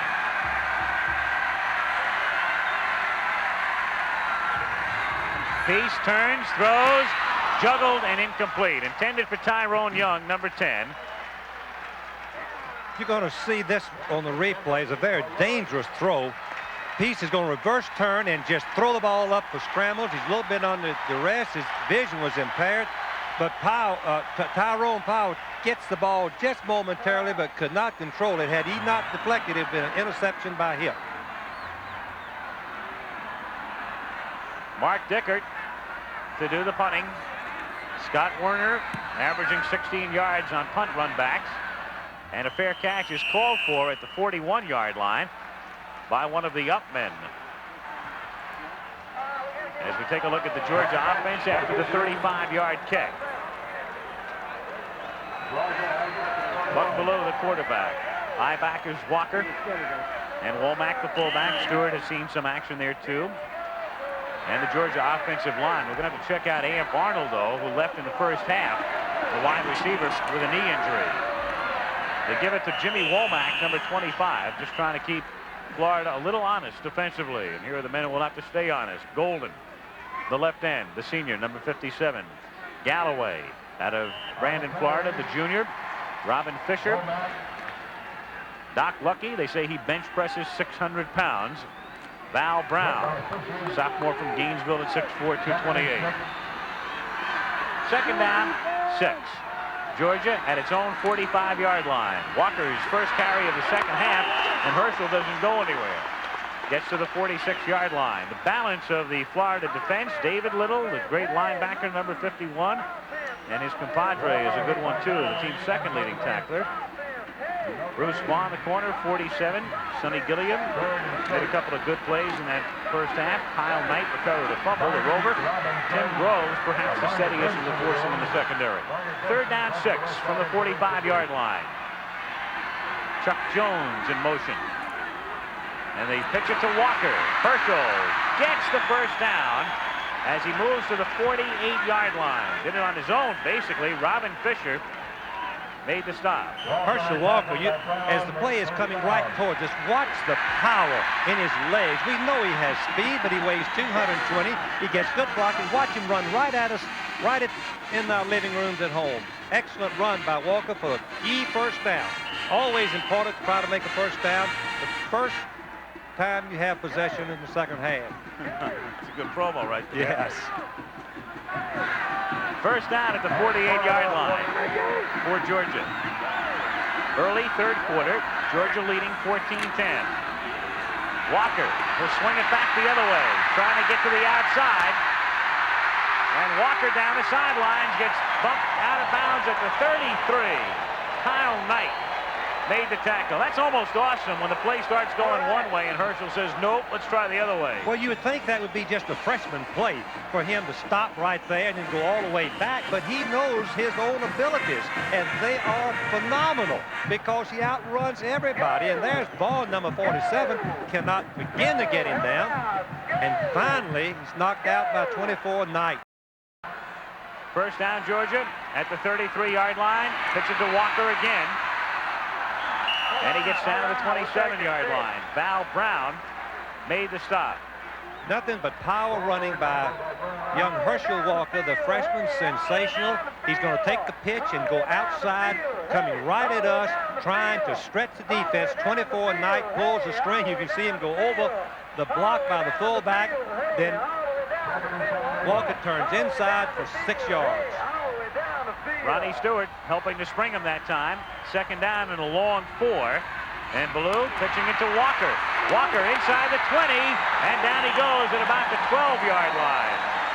Tim Groves made the tackle. When you tackle Walker one-on-one, you do pay a price. Yes, there's a mismatch when he gets in the secondary, but the play is going to come right at us. It's a fake to the fullback, Stewart, and then the option play. First option play run by Georgia in this ball game. A good block by Brown, knocking the cornerback out, and then the hit by the defensive safety man, I believe Tim Groves. Walker coming out for a breather. Carney Norris takes over at the I-back spot, and the right side of the Georgia line was in motion before the snap that time. Flag down. Georgia a little bit too eager to come off and block as Herschel Walker. Look at this for the freshman in this ball game. Beginning of the third quarter, Al. Already 189 yards. Penalty will be against Georgia. He's the type of back, Frank, and some guys get the ball and chug through the line and wind up getting 2. He chugs through the line and winds up getting 6. That's exactly what the coaches said. Once he breaks the line of scrimmage, he's the most explosive football player they've ever seen play in this part of the country. And we said earlier, offside against Georgia. First and 15. They can make a first down on the 2-yard line, but to finish, when he breaks the line of scrimmage, watch out because now the defensive back in America is likely to catch it.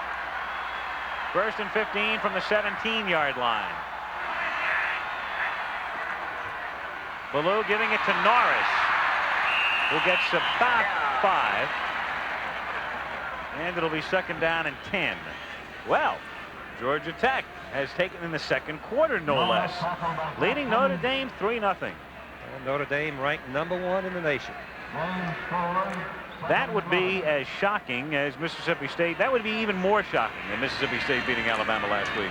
Yes, it would, and it would fire this Georgia team up. They may play like Superman. They're already playing pretty darn good.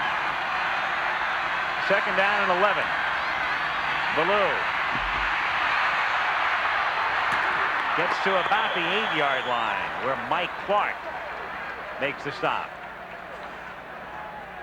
So it'll be third down and about 6 for the first down and 8 for the touch.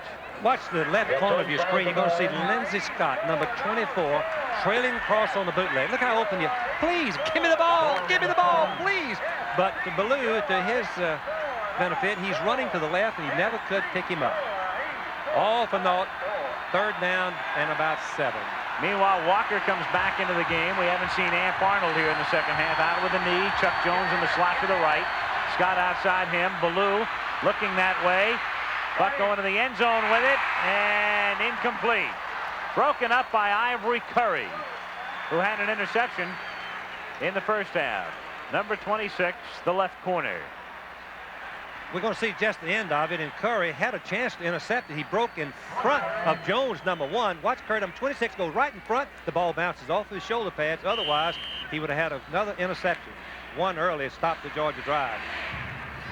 Rex Robinson will now attempt to make his 53rd career field goal. The NCAA record is 56 by Tony Franklin of Texas A&M. And the kick is good, so he is 3 shy of Franklin with 2.5 games still left on Georgia's schedule. 24-yard kick, 9:38 to go, 3rd quarter. Georgia now up by 7, 17-10. Georgia now leading 17-10 with 9 minutes and 38 seconds remaining in the 3rd quarter in Jacksonville on an 80-degree afternoon. Bulldogs and the Gators at the supposed neutral site. We're in the state of Florida, but half the tickets are allotted to Georgia, half are allotted to Florida, and it's always quite a weekend. A lot of interest in this football game from both states. It's more than bragging rights go to the victor, I'll tell you that. Well, Rex Robinson, good deep kick, and John L. Brown will have it come out to the 20-yard line as we take another look at Robinson's field goal here. There's a little bit of a questionable call as you're going to see Robinson kick the ball. He brings his foot back to the ground. He loses his protection, and he is then knocked down by Curry, number 26. I believe that the interpretation is that the kicker loses his protection once both feet are back on the ground. First down for Florida at their own 20-yard line. Peace flipping to Jones. Looking for a block, stays inbounds and is near a first down. Pat McShay, number 41, made the tackle. Pickup of 9, and it'll be 2nd down and 1. On this play, you're going to see where the coaches has real confidence in a young freshman quarterback running the option play, makes the end freeze, pitches back to Jones, who turns downfield trying to pick up the block from his wide receivers, and finally gets him in for a nice gain of 9 yards. 2nd and 1. They let Jones do it again, and he gets out to the 33. So Florida has a first down. Florida putting the ball up a lot today. Here's the comparison of the two quarterbacks. Peace 12 out of 24, 144 yards, 1 interception. Ballou 5 out of 11, 50 yards, and 2 interceptions, 1 TD apiece, which is a little bit surprising. I thought Ballou would throw a lot more than he has. I think Charlie Fell did too. The Florida coach. First down from the 32-yard line. It's Jones. No room that way. Tries the other. And gets just about back to the line of scrimmage. It'll be 2nd down and 10. There's a fellow who should have a Nielsen book, I suppose. All right.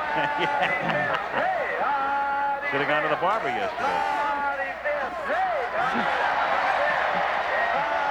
No actor strike in Jacksonville, I suppose. 2nd down 9. Oh, well. From the 33-yard line. Blame that one on Terry O'Neill, our producer. From the 33 on 2nd and 9. Peace. Throwing out to the 37 and incomplete. Intended for Calvin Davis, the running back, number 33, who is coming out. Nate Taylor covered on the play. It'll be 3rd down and 9. One thing we want to make mention again, we did in the first half, that in the absence of any running by Florida, which has been practically nil, they're going to get very little pass protection. Georgia's going to put a lot of pressure on the quarterback. He's going to get one look and then run for his life if he doesn't throw. 3rd and 9 from the 33-yard line. Double slot again. Peace pitching it. And out to the 34-yard line, Calvin Davis. It was all Davis could do to make sure he had control of the ball that time. Pat McShay made the tackle. So the Georgia fans again coming to life. They lead 17-10, and they're going to get the ball back. Mark Dickert to do the punting. Dickert's done a good job. This has been one area in which Florida has greatly improved. One of the key things for Pell was to find a kicker, and Dickert has certainly filled the bill. High kick, not much distance, however, and Werner crawls for and makes the fair catch at the 32-yard line. And we've got a penalty flag down. Werner was pointing. Some contact being made in front of Werner. Number 53, Rod Brooks, lost his poise a little bit, and he grabbed the Georgia man and just twisted him and threw him to the ground. Highly uncalled for and unnecessary. We're going to take a quick look at it and let you be the judge of really something that's uncalled for by number 53, Rod Brooks. They march the penalty out to the 48. Personal foul, orange team, dead ball foul. Be 1st and 10. Let's see if we can see it on the left of the screen. Number 53 is going to grab the Fisher, number 31, twist him around. Now he's going to throw him to the ground. Boom, and that's a penalty, and it should be. First down for Georgia from the 48-yard line. Walker slipping to the outside, puts his head down and picks up about 5 more yards after he was initially stopped. We're going to see Herschel Walker make maybe his best cut of the ball game. He's going to turn up the field, and the hole closes. He hesitates. Now watch this instinctive move. You don't teach this. Well, we already picked it up past, and he goes on down the boundary. But he made an instinctive move that got him clear into the secondary for the first down. He's over 200 now. That's 204 yards on 29 carries. Give it to the fullback, Jimmy Womack, and another penalty marker is down at the 32-yard line. Could be a face mask call. We'll see.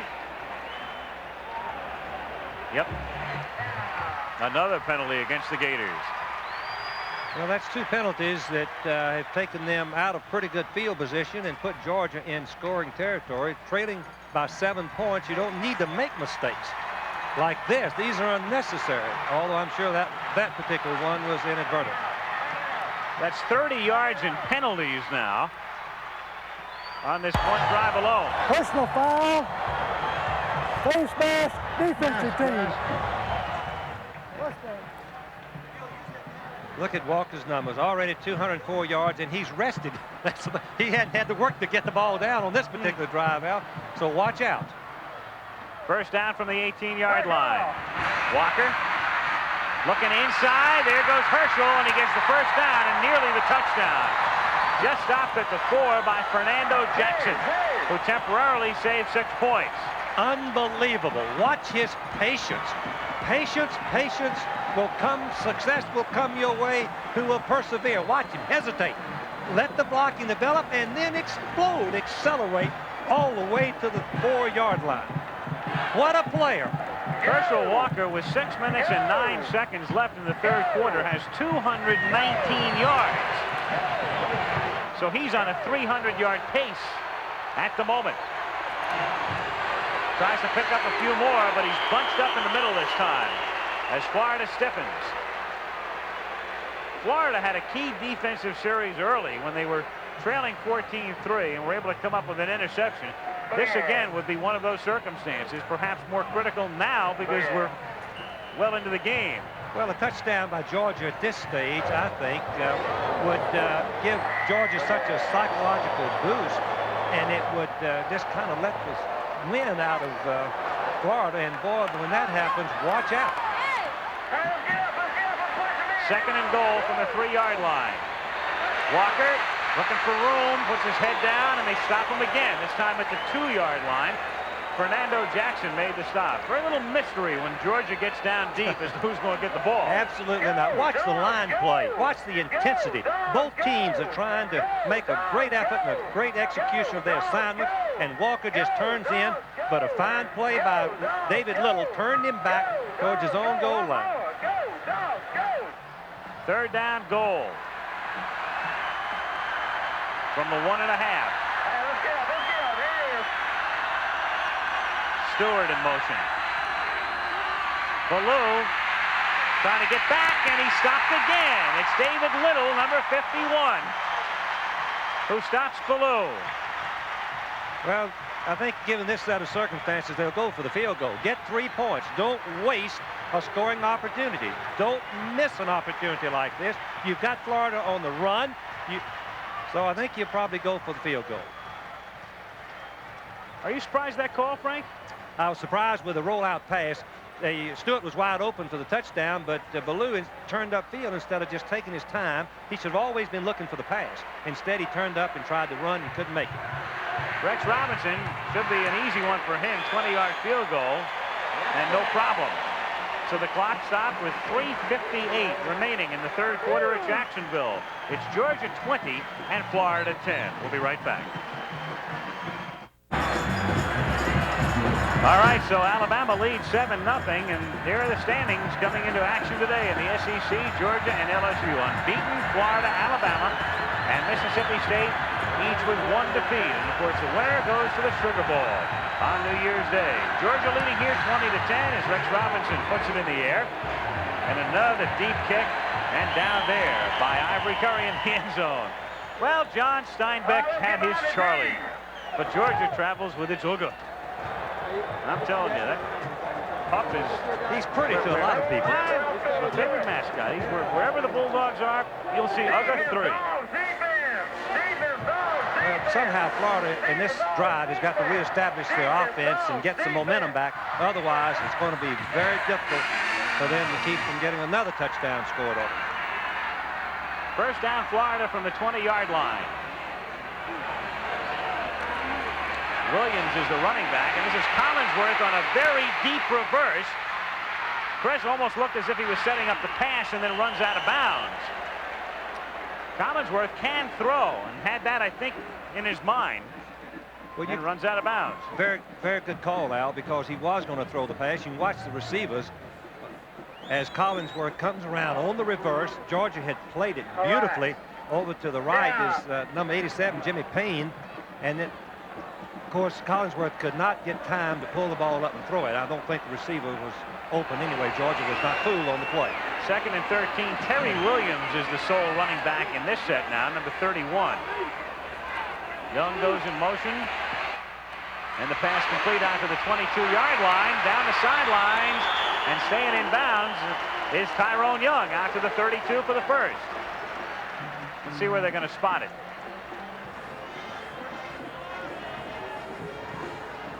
Good enough for the first down, out to the 31. Florida had man in motion, and Tyrone Young is going right out the flat, and Peace hits him, but the key to it is that Young is going to break a tackle right there from Werner and then makes the first down. That was a fine effort by the split receiver to make the first down. First and 10 from the 30-yard line.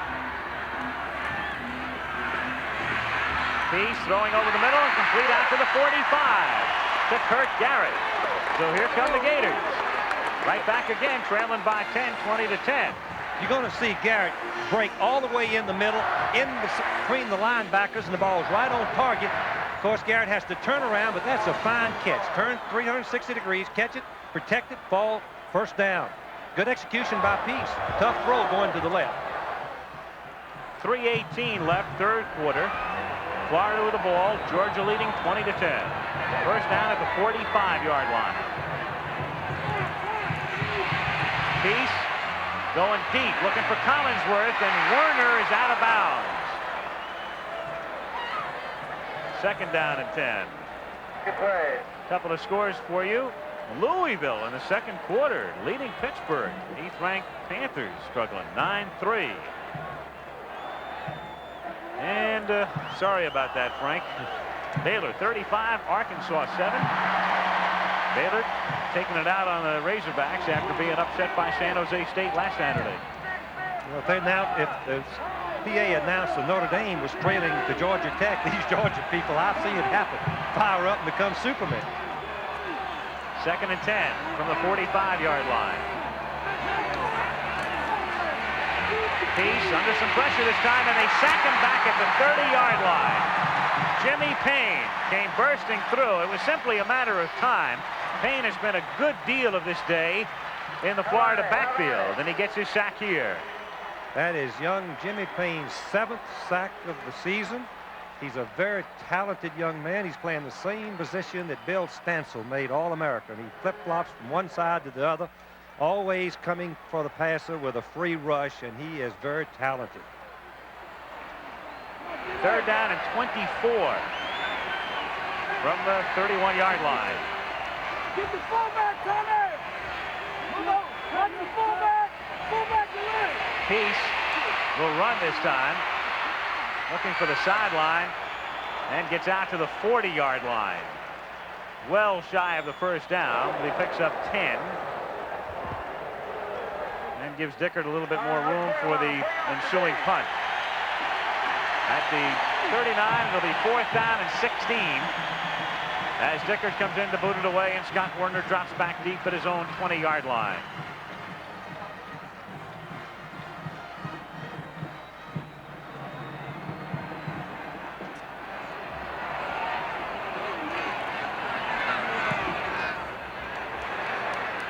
Fair catch for Werner at the 25. So the Bulldogs get it back there. 2 minutes and 2 seconds remaining 3rd quarter. That was a 36-yard punt, and Georgia leads Florida by 10.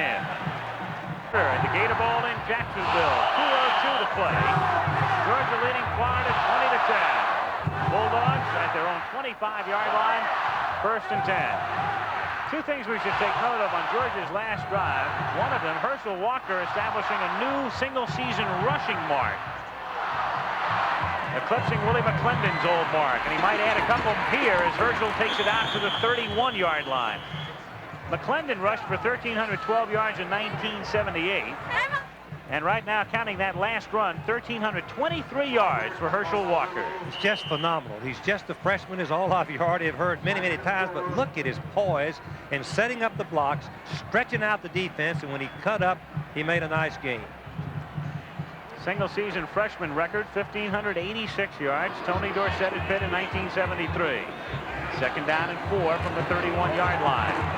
Slipping is Jimmy Womack at the 32-yard line. The other note we want to make in regard to Georgia would be Rex Robinson. The field goal that made it 20-10 gave him 254 points in his career.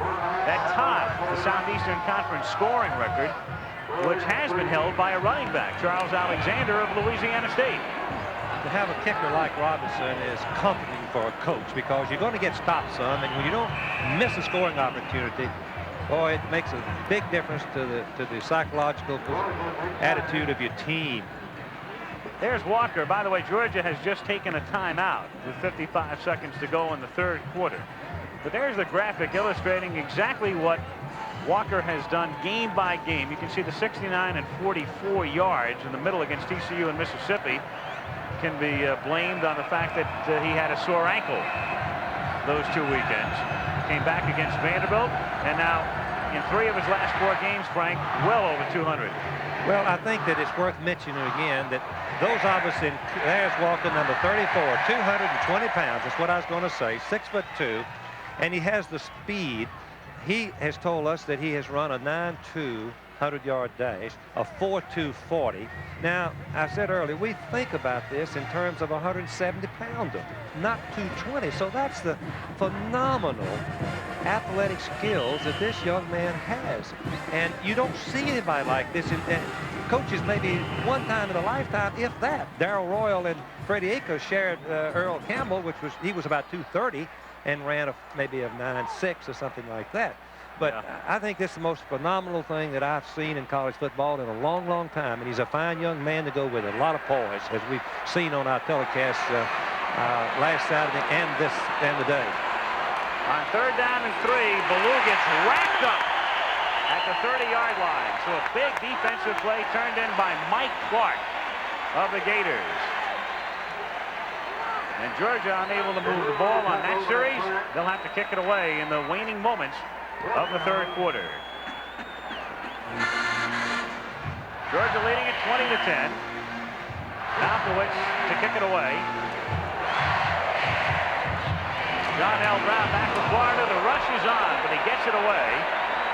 And this is Curry now, back at his own 20-yard line with no blocking. And, of course, that's what happens when you send everybody in. And a fumble. Georgia thinks they have it, but I think it was blown dead. It was at the 19-yard line. Blown dead there after a 48-yard kick. There are two things about that fumble, about the kick and the fumble. One is that the kicker gave a good execution of a roughing, but the official didn't call it. But here's what the referee called, that Curry had already had his forward progress right there. When he fell back, the ball came out. Forward progress stops the ball. It's dead, and Florida's possession. First down from the 19-yard line. Tyrone Young goes in motion. Peace throwing, finds Young, and they run him out of bounds at the 29-yard line with 7 seconds remaining in the third quarter. At halftime, it's 3-0 Georgia Tech leading Notre Dame. That is incredible. It's unbelievable. It really is. Bill Curry is a fine young man, but that's a great job he's doing against Notre Dame. And there's Nebraska over Kansas State in the first quarter, 3-0. First down, Florida. Gators at their own 30-yard line.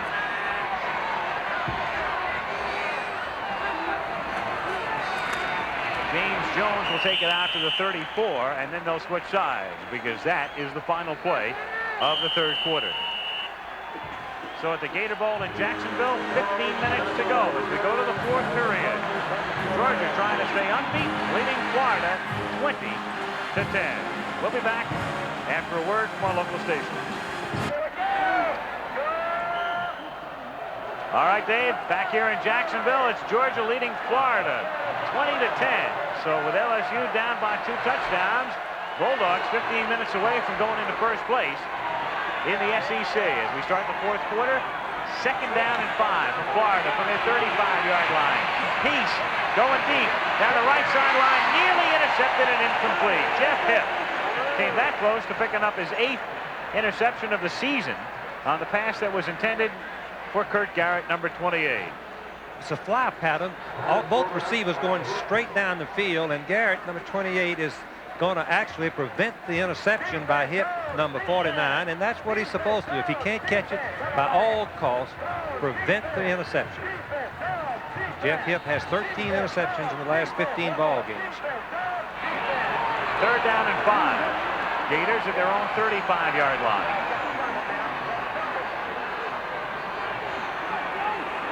Peace, quick in to Young, breaks a tackle, and they go all the way. He's got one man to beat, cuts back in, and Werner gets it at the 11-yard line. Tyrone Young, at one point he had one man between himself and the goal line, but he had to make a deke, which enabled Werner to come back and get the angle on it. It's a little quick pass. Georgia has no one covered in front of him. But the important thing is that Tyrone Young is the second best runner on this field. That is a sensational run for a wide receiver. He's already made 4 key first downs in the ball game. Watch him make people miss it, turn on the speed, and very close to a touchdown.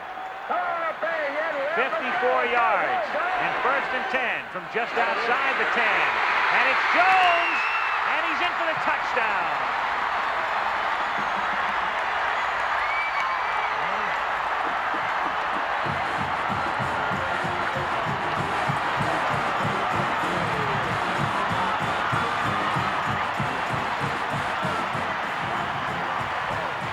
How quickly lightning can strike. Watch the momentum that Jones has. He weighs 230 pounds. He nearly goes down to 5, but he dives and makes the touchdown to put Florida 4 points behind at this time. What an effort by young James Jones. Played tight end last year. Started 3 games at tight end. Moved to fullback in spring training. Was quickly put in the starting lineup. And that was good evidence why on that last play. The Gators were so jubilant after the touchdown that to avoid getting a delay of the game called against them, they had to take a timeout to get set up for the extra point. How quickly things can change because of good athletic skills by Florida the wide receiver, and now fine run by their fullback Jones, who would not go down. Jamie Jones, as he dives and breaks the plane. Even though his body's not across the goal line, the ball breaks the plane under his possession. Touchdown. They're going for 2. You bet. From the near hash mark. That's their option. You can have it set up wherever you want it at the 3-yard line. And they requested the left hash mark. So they'll go for 2 with a score 20-16. No tie in Charlie Pell's thoughts today. He wants to set up a game-winning field goal if he can. They send Young in motion. Peace has a man open, and they get the 2. Tyrone Young, number 10, who made the big play on this drive and goes in for the 2-point conversion. Watch the pattern now. Florida always has 2 wide receivers on each side, and you're going to see Peace elude the rush. The key to the success is that he is able to get around the blitzing strong safety. Watch how wide open Tyrone Young is, and he makes a great effort for the 2-point play, and we'll be right back with a score 20-18. 20-18 Georgia. Tyrone Young going in for the 2-point conversion. Can you believe that Tyrone Young, you talk about a star being born, he had never caught a pass in his Florida career until today. He's caught 8. He was a quarterback last year. The kick fielded up at the 19-yard line by Jimmy Womack, and he stumbles up to the 20, and that's all. Tyrone Young, he plays on the Florida basketball team. He was the QB last year, started games against LSU and Alabama, and of Ocala, Florida. He's caught, make it 7 officially. What a performance. What a performance by this young man. After he's caught the ball, he's caught it in a crowd and under duress and made tremendous runs for first downs in that long run on the last series. First down from the 20-yard line for Georgia. So the Bulldogs with a precarious 2-point advantage. So their main man Walker turns it up and gets out to the 35, loses the ball, but they had whistled it dead. Chuck Jones laying on top of the ball, but it was whistled dead earlier. Walker's coming right at us with a block by Womack, number 25, to pave the way for him so he can cut back. Now watch how the ball is stripped out. Let's see if the official 26 Curry wrestles him to the ground, and when he hit the ground simultaneously with the ball in his possession, it's dead and belongs to Georgia. First down, Bulldogs from the 33-yard line. Chuck Jones in motion. And it's Walker again.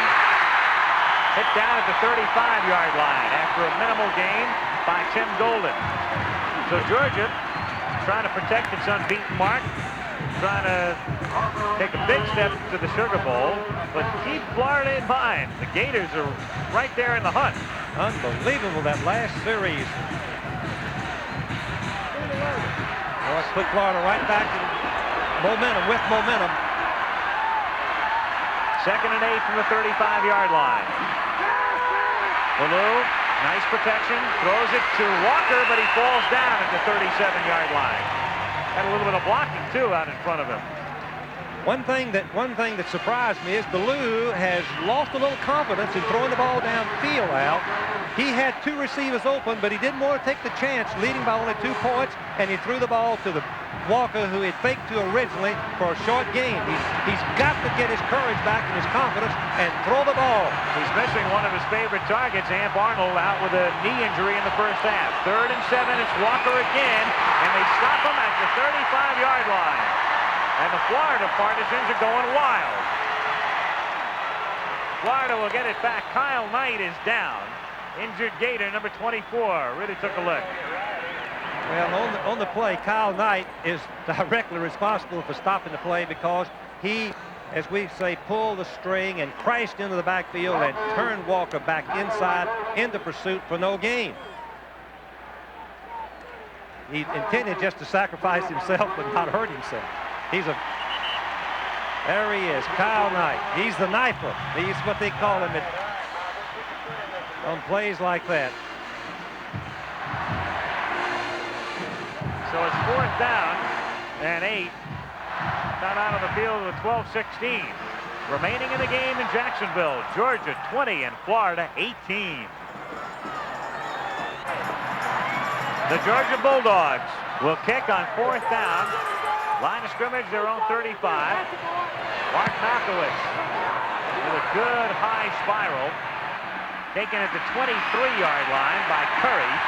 And Ivory is buried there with 12 minutes and 5 seconds remaining in the game. A 43-yard kick. Tech still leads Notre Dame 3-0. Incredible. Third quarter. Nebraska leading Kansas State 3-0.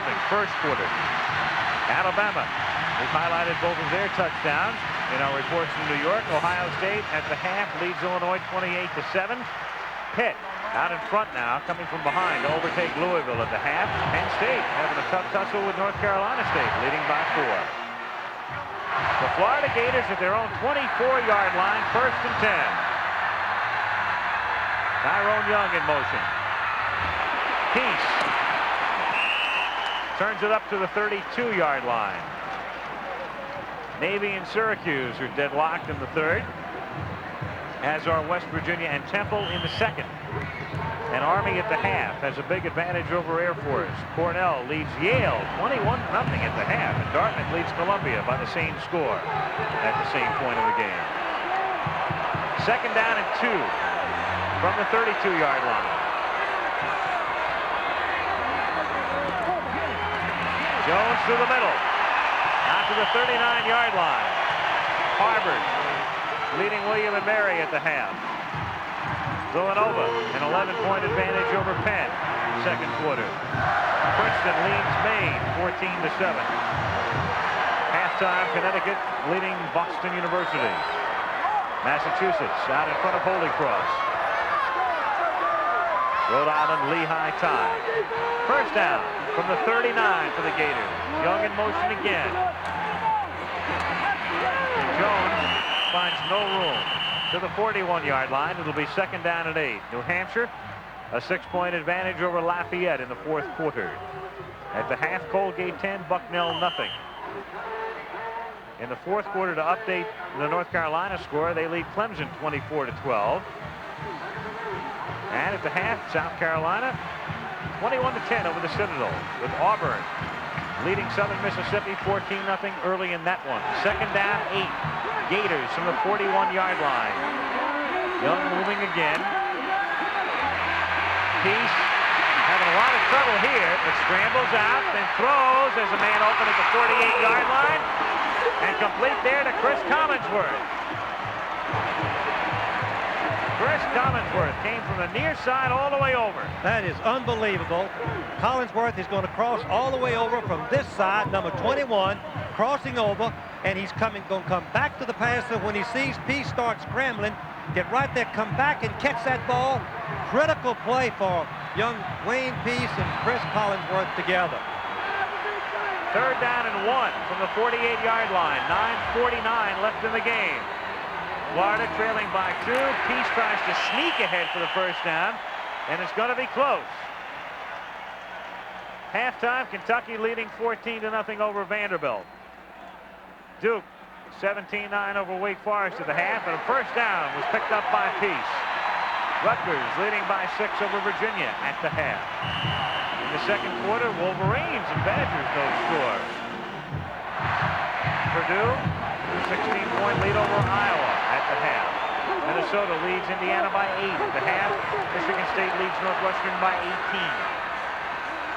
First down, Florida, 49-yard line. Tyrone Young in motion. Jones to the 49-yard line, where Pat McShay makes the stop, and the clock running down with 9:10 to play. Oklahoma, Kansas underway. Nothing there yet. Same story, Iowa State, Missouri. Oklahoma State, the early lead against the Bucks. Baylor easily over Arkansas in the 4th. Texas 6-0 over Houston, 2nd. 2nd and 8 at the Georgia 49-yard line.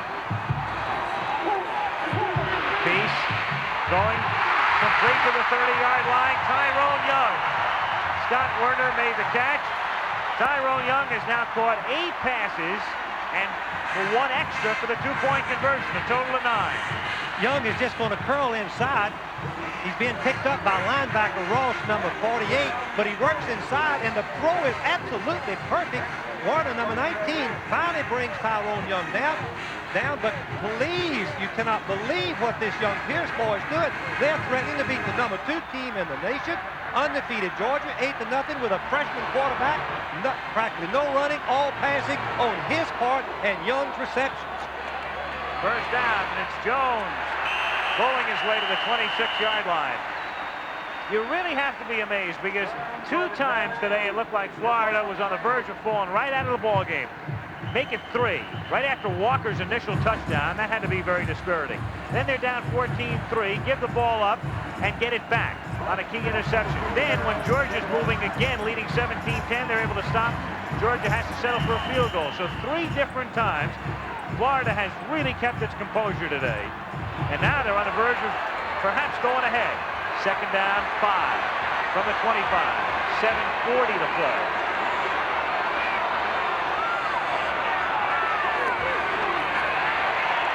Terry Williams. An infrequent carry as Williams spells Jones at the running back spot. Nate Taylor made the stop. And it'll be 3rd down and a long 4.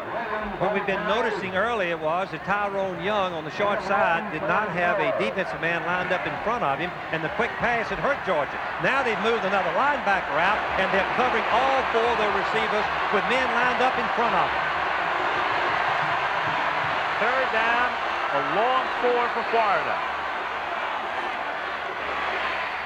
Peace throwing, and it's knocked down. Incomplete. The play made by Nate Taylor, number 47, one of the linebackers, Frank. Yes, Nate had moved out along with Ross from the other side, and he gets right in the line of fire. He was throwing the look-in pass. Number 47 is going to jump and knock the ball down. Now we have the critical field goal situation. Put Florida ahead. A look at bench Dooley as Brian Clark comes out onto the field to try to put Florida out in front. Slight angle right, 40-yard attempt. They'll spot it at the 30-yard line. Snap is good. The kick is long enough. The kick is good.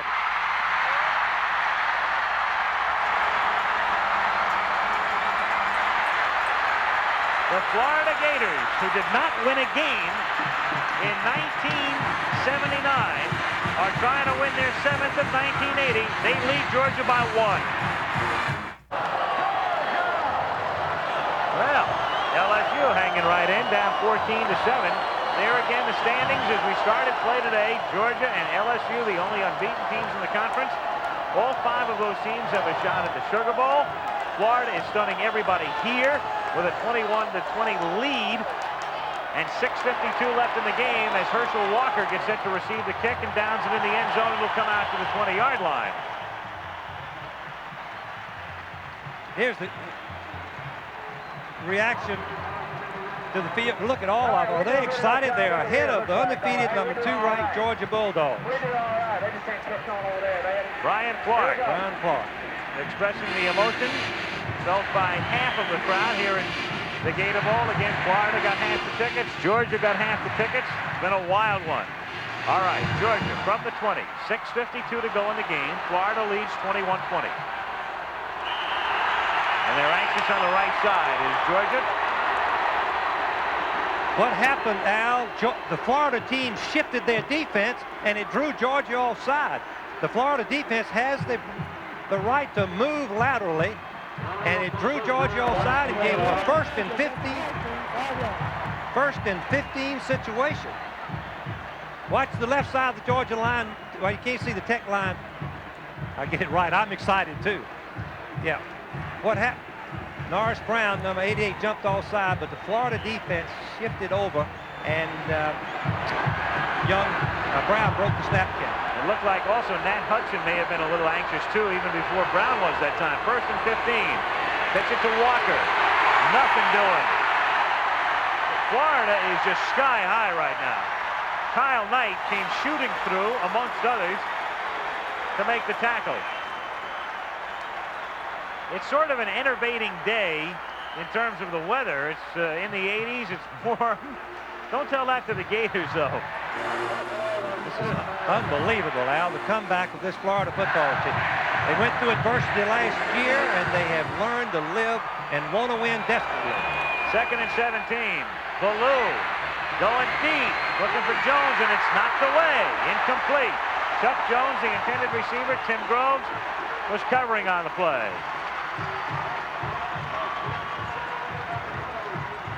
Actually, Jones is trying to go deep, but Groves, number 20, is going to come across and deflect the ball at the very last minute. He's a senior, walk-on, and a very fine safety man. Has 3 key interceptions in the last 3 ball games to stop the opposing team's offense and preserve a victory for Florida.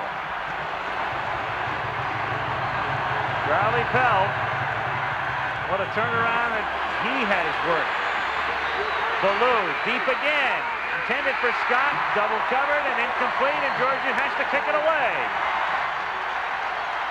Sonny Gilliam covering. Scott thought there should have been interference. No flag.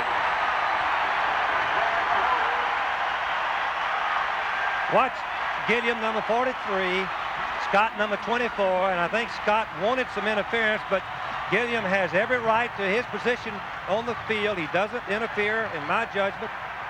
Neither the officials. Incomplete, and Georgia has to punt. Mark Malkowitz.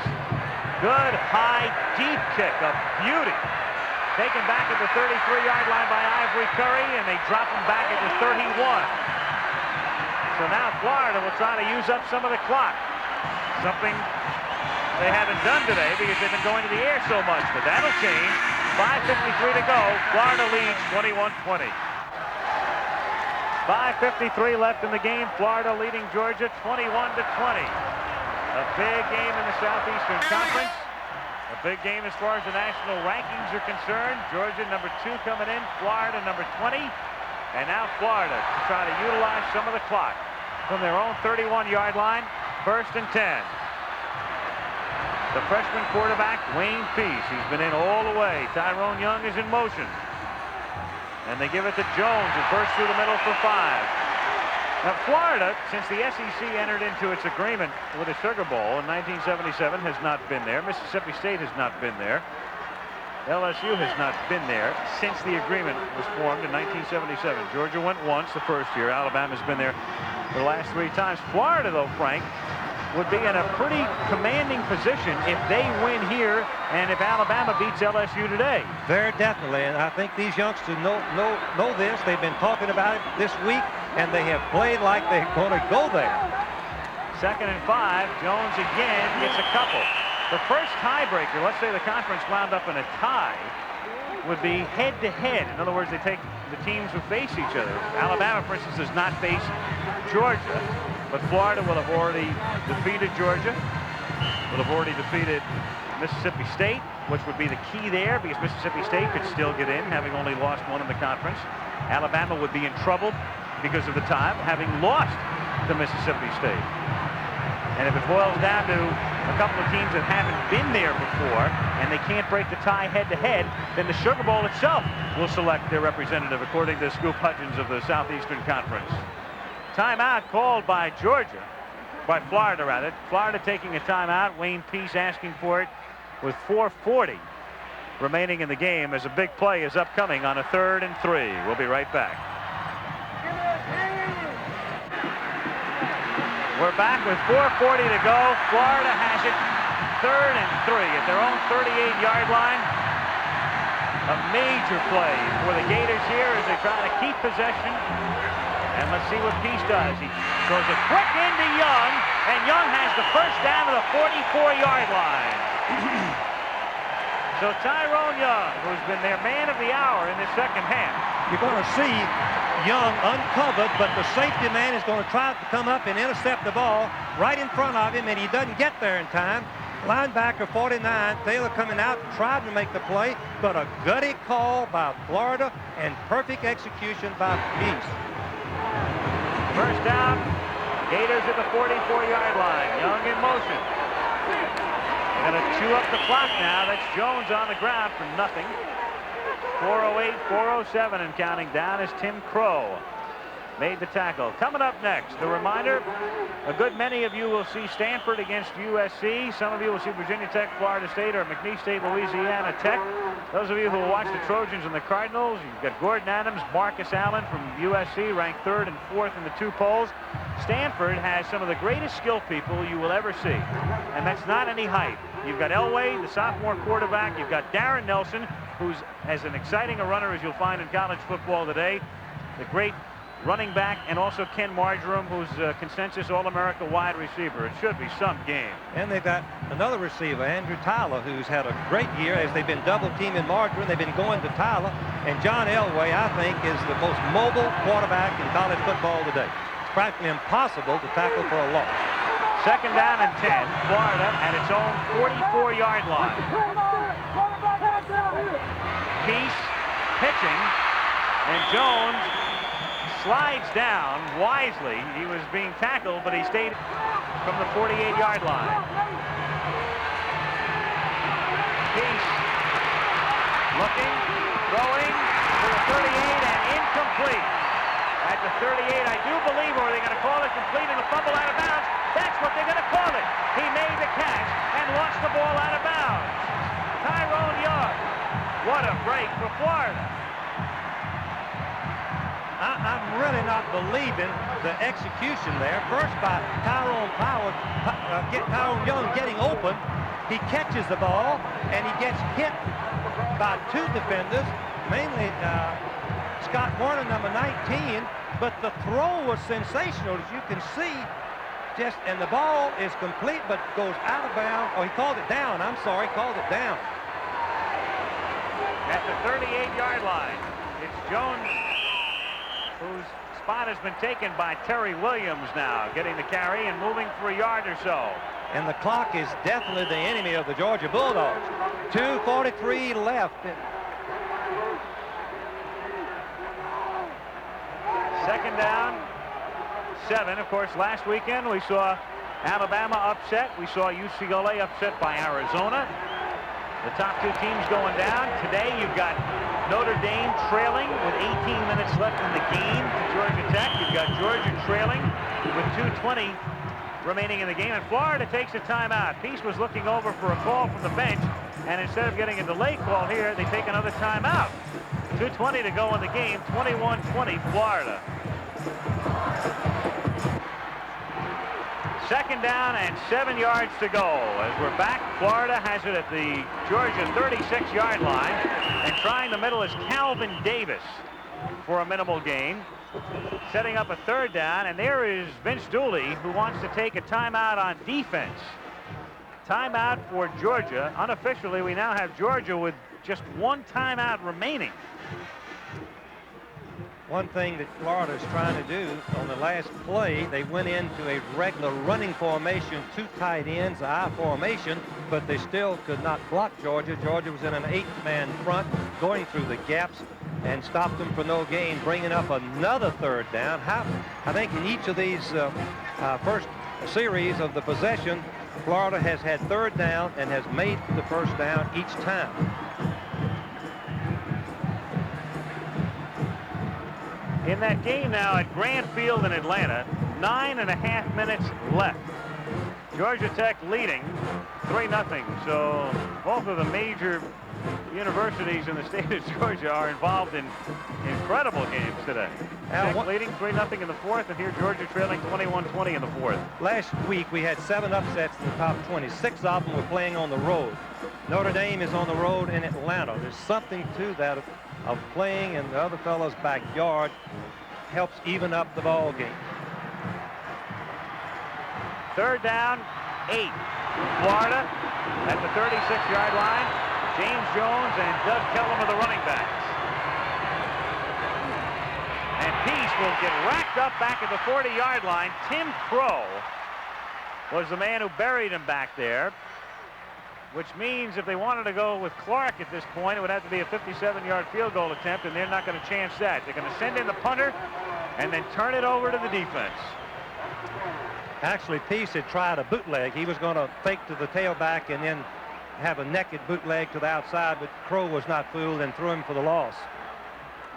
Dickert to punt.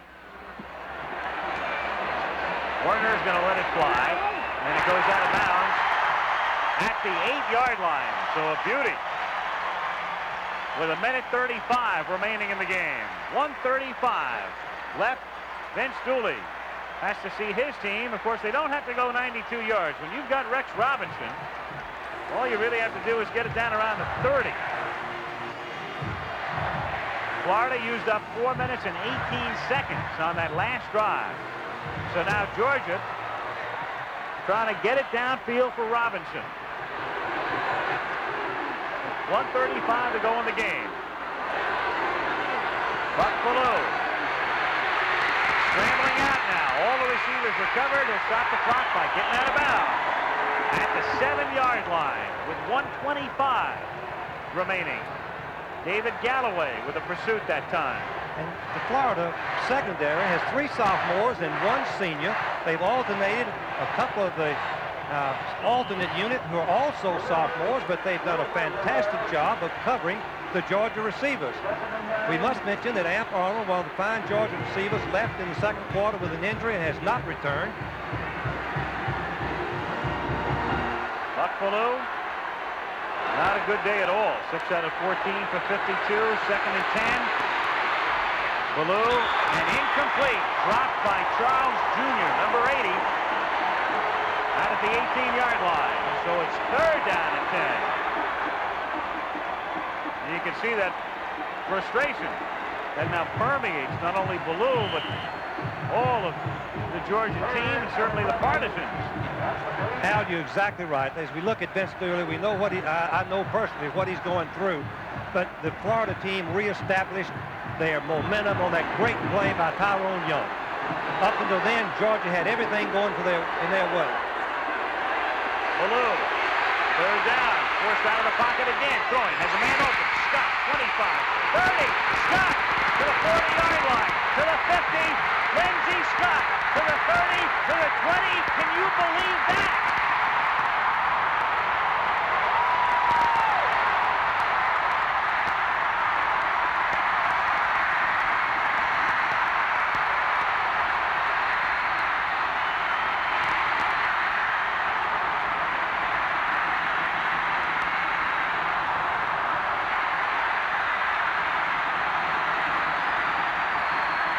Mind-boggling.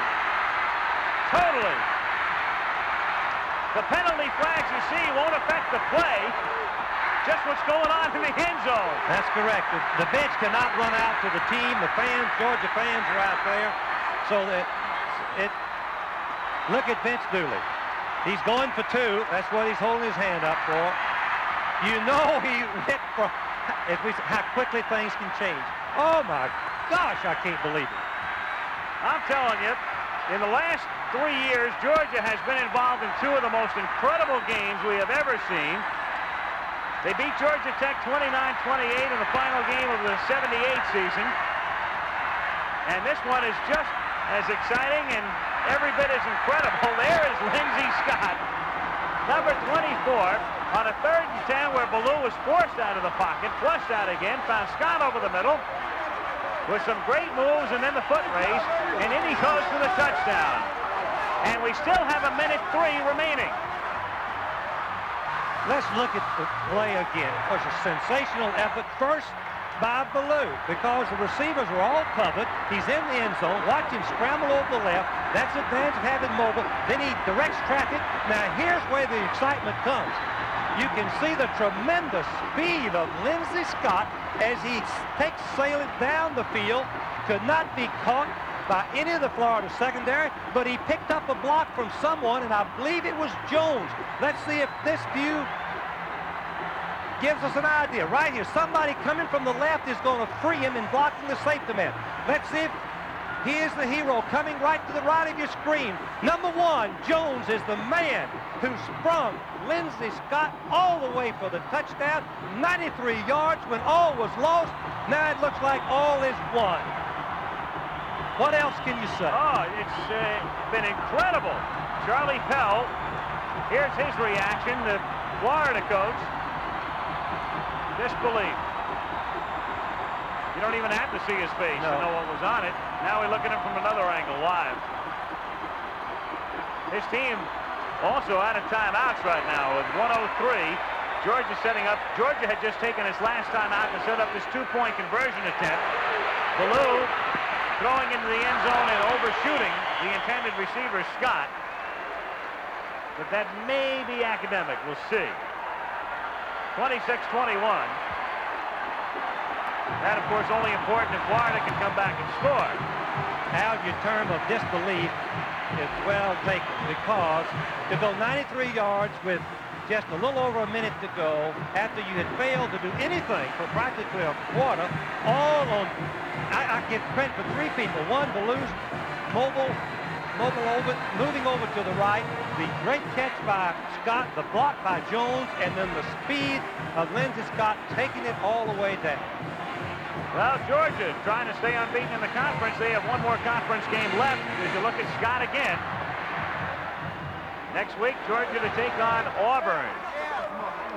And the Tigers have been a nemesis for Georgia the past couple of years.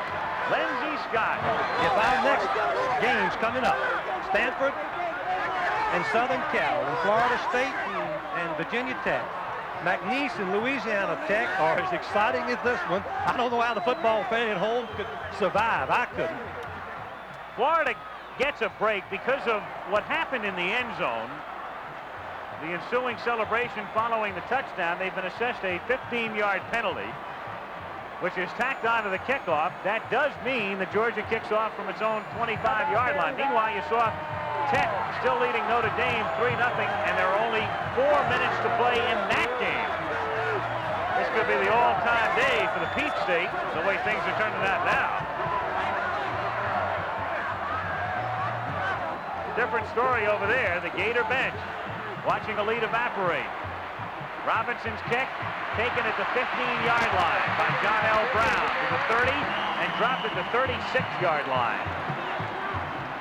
So here come the Gators now with exactly 59 seconds remaining in the game. We've still got to praise this Florida football team who, as you said earlier, Al, were out of the ball game, came back and went ahead and looked like they had it won, and then just in total disbelief, a Georgia touchdown may have taken it away from them. Wayne Peace is 20 out of 36 for 286 yards today. First down from the 36-yard line. Over the middle, and intercepted at the 45-yard line by Mike Fisher, and he gets to the 36, and that should wrap it up.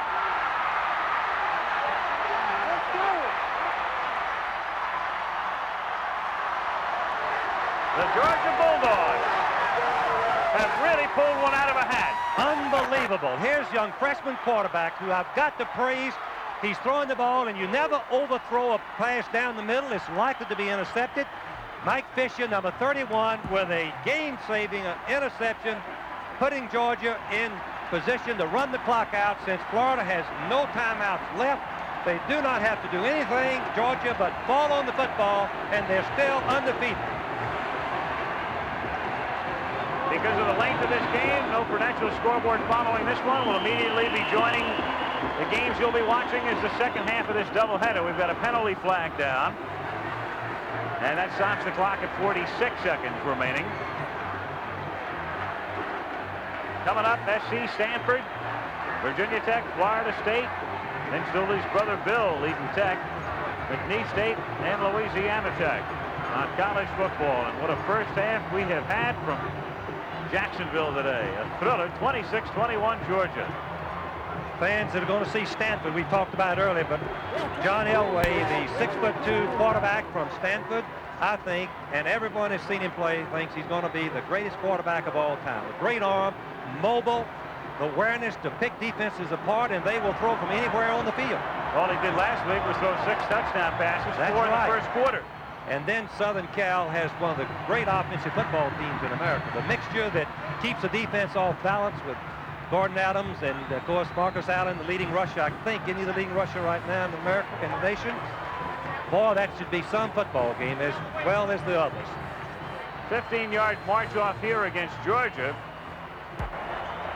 Illegal participation, 12 men on the field. Yeah, that'll do it. Good way to describe it. 12 men on the field that play, it's a 15-yard penalty. If one man fails to get off and he's the 12th man, it's a 5-yard penalty. Had to explain that in the game between Penn State and Alabama, as you remember, when for the national championship. 15-yard penalty and gave Alabama a first down on a punt. The problem with Florida right now is they don't have a timeout. They can't stop the clock. So Ballou simply falls on it, and that's going to do it. They do not have to run another play. Meanwhile, run down the top 10 quickly. Late in the fourth, Georgia Tech leading Notre Dame. A stunner there. As time expires here in Jacksonville. And this storied rivalry, they've got another chapter that is going to take several pages to cover when they write about this one. Ben Astutely coming over to try to find Charlie Pell. There they are. Boy, I tell you, that Pell has done some job at Florida. They lost today, but 10-1 last year, and to come that close to upsetting the number 2 ranked Georgia Bulldogs. Georgia, meanwhile, now 5-0 in the conference. They've got their reservations to New Orleans for New Year's Day. All they have to do next week is defeat Auburn and, of course, hope that LSU loses to Alabama today. Final score 26-21. The Bulldogs winning it at the Gator Bowl. Late fourth quarter, Notre Dame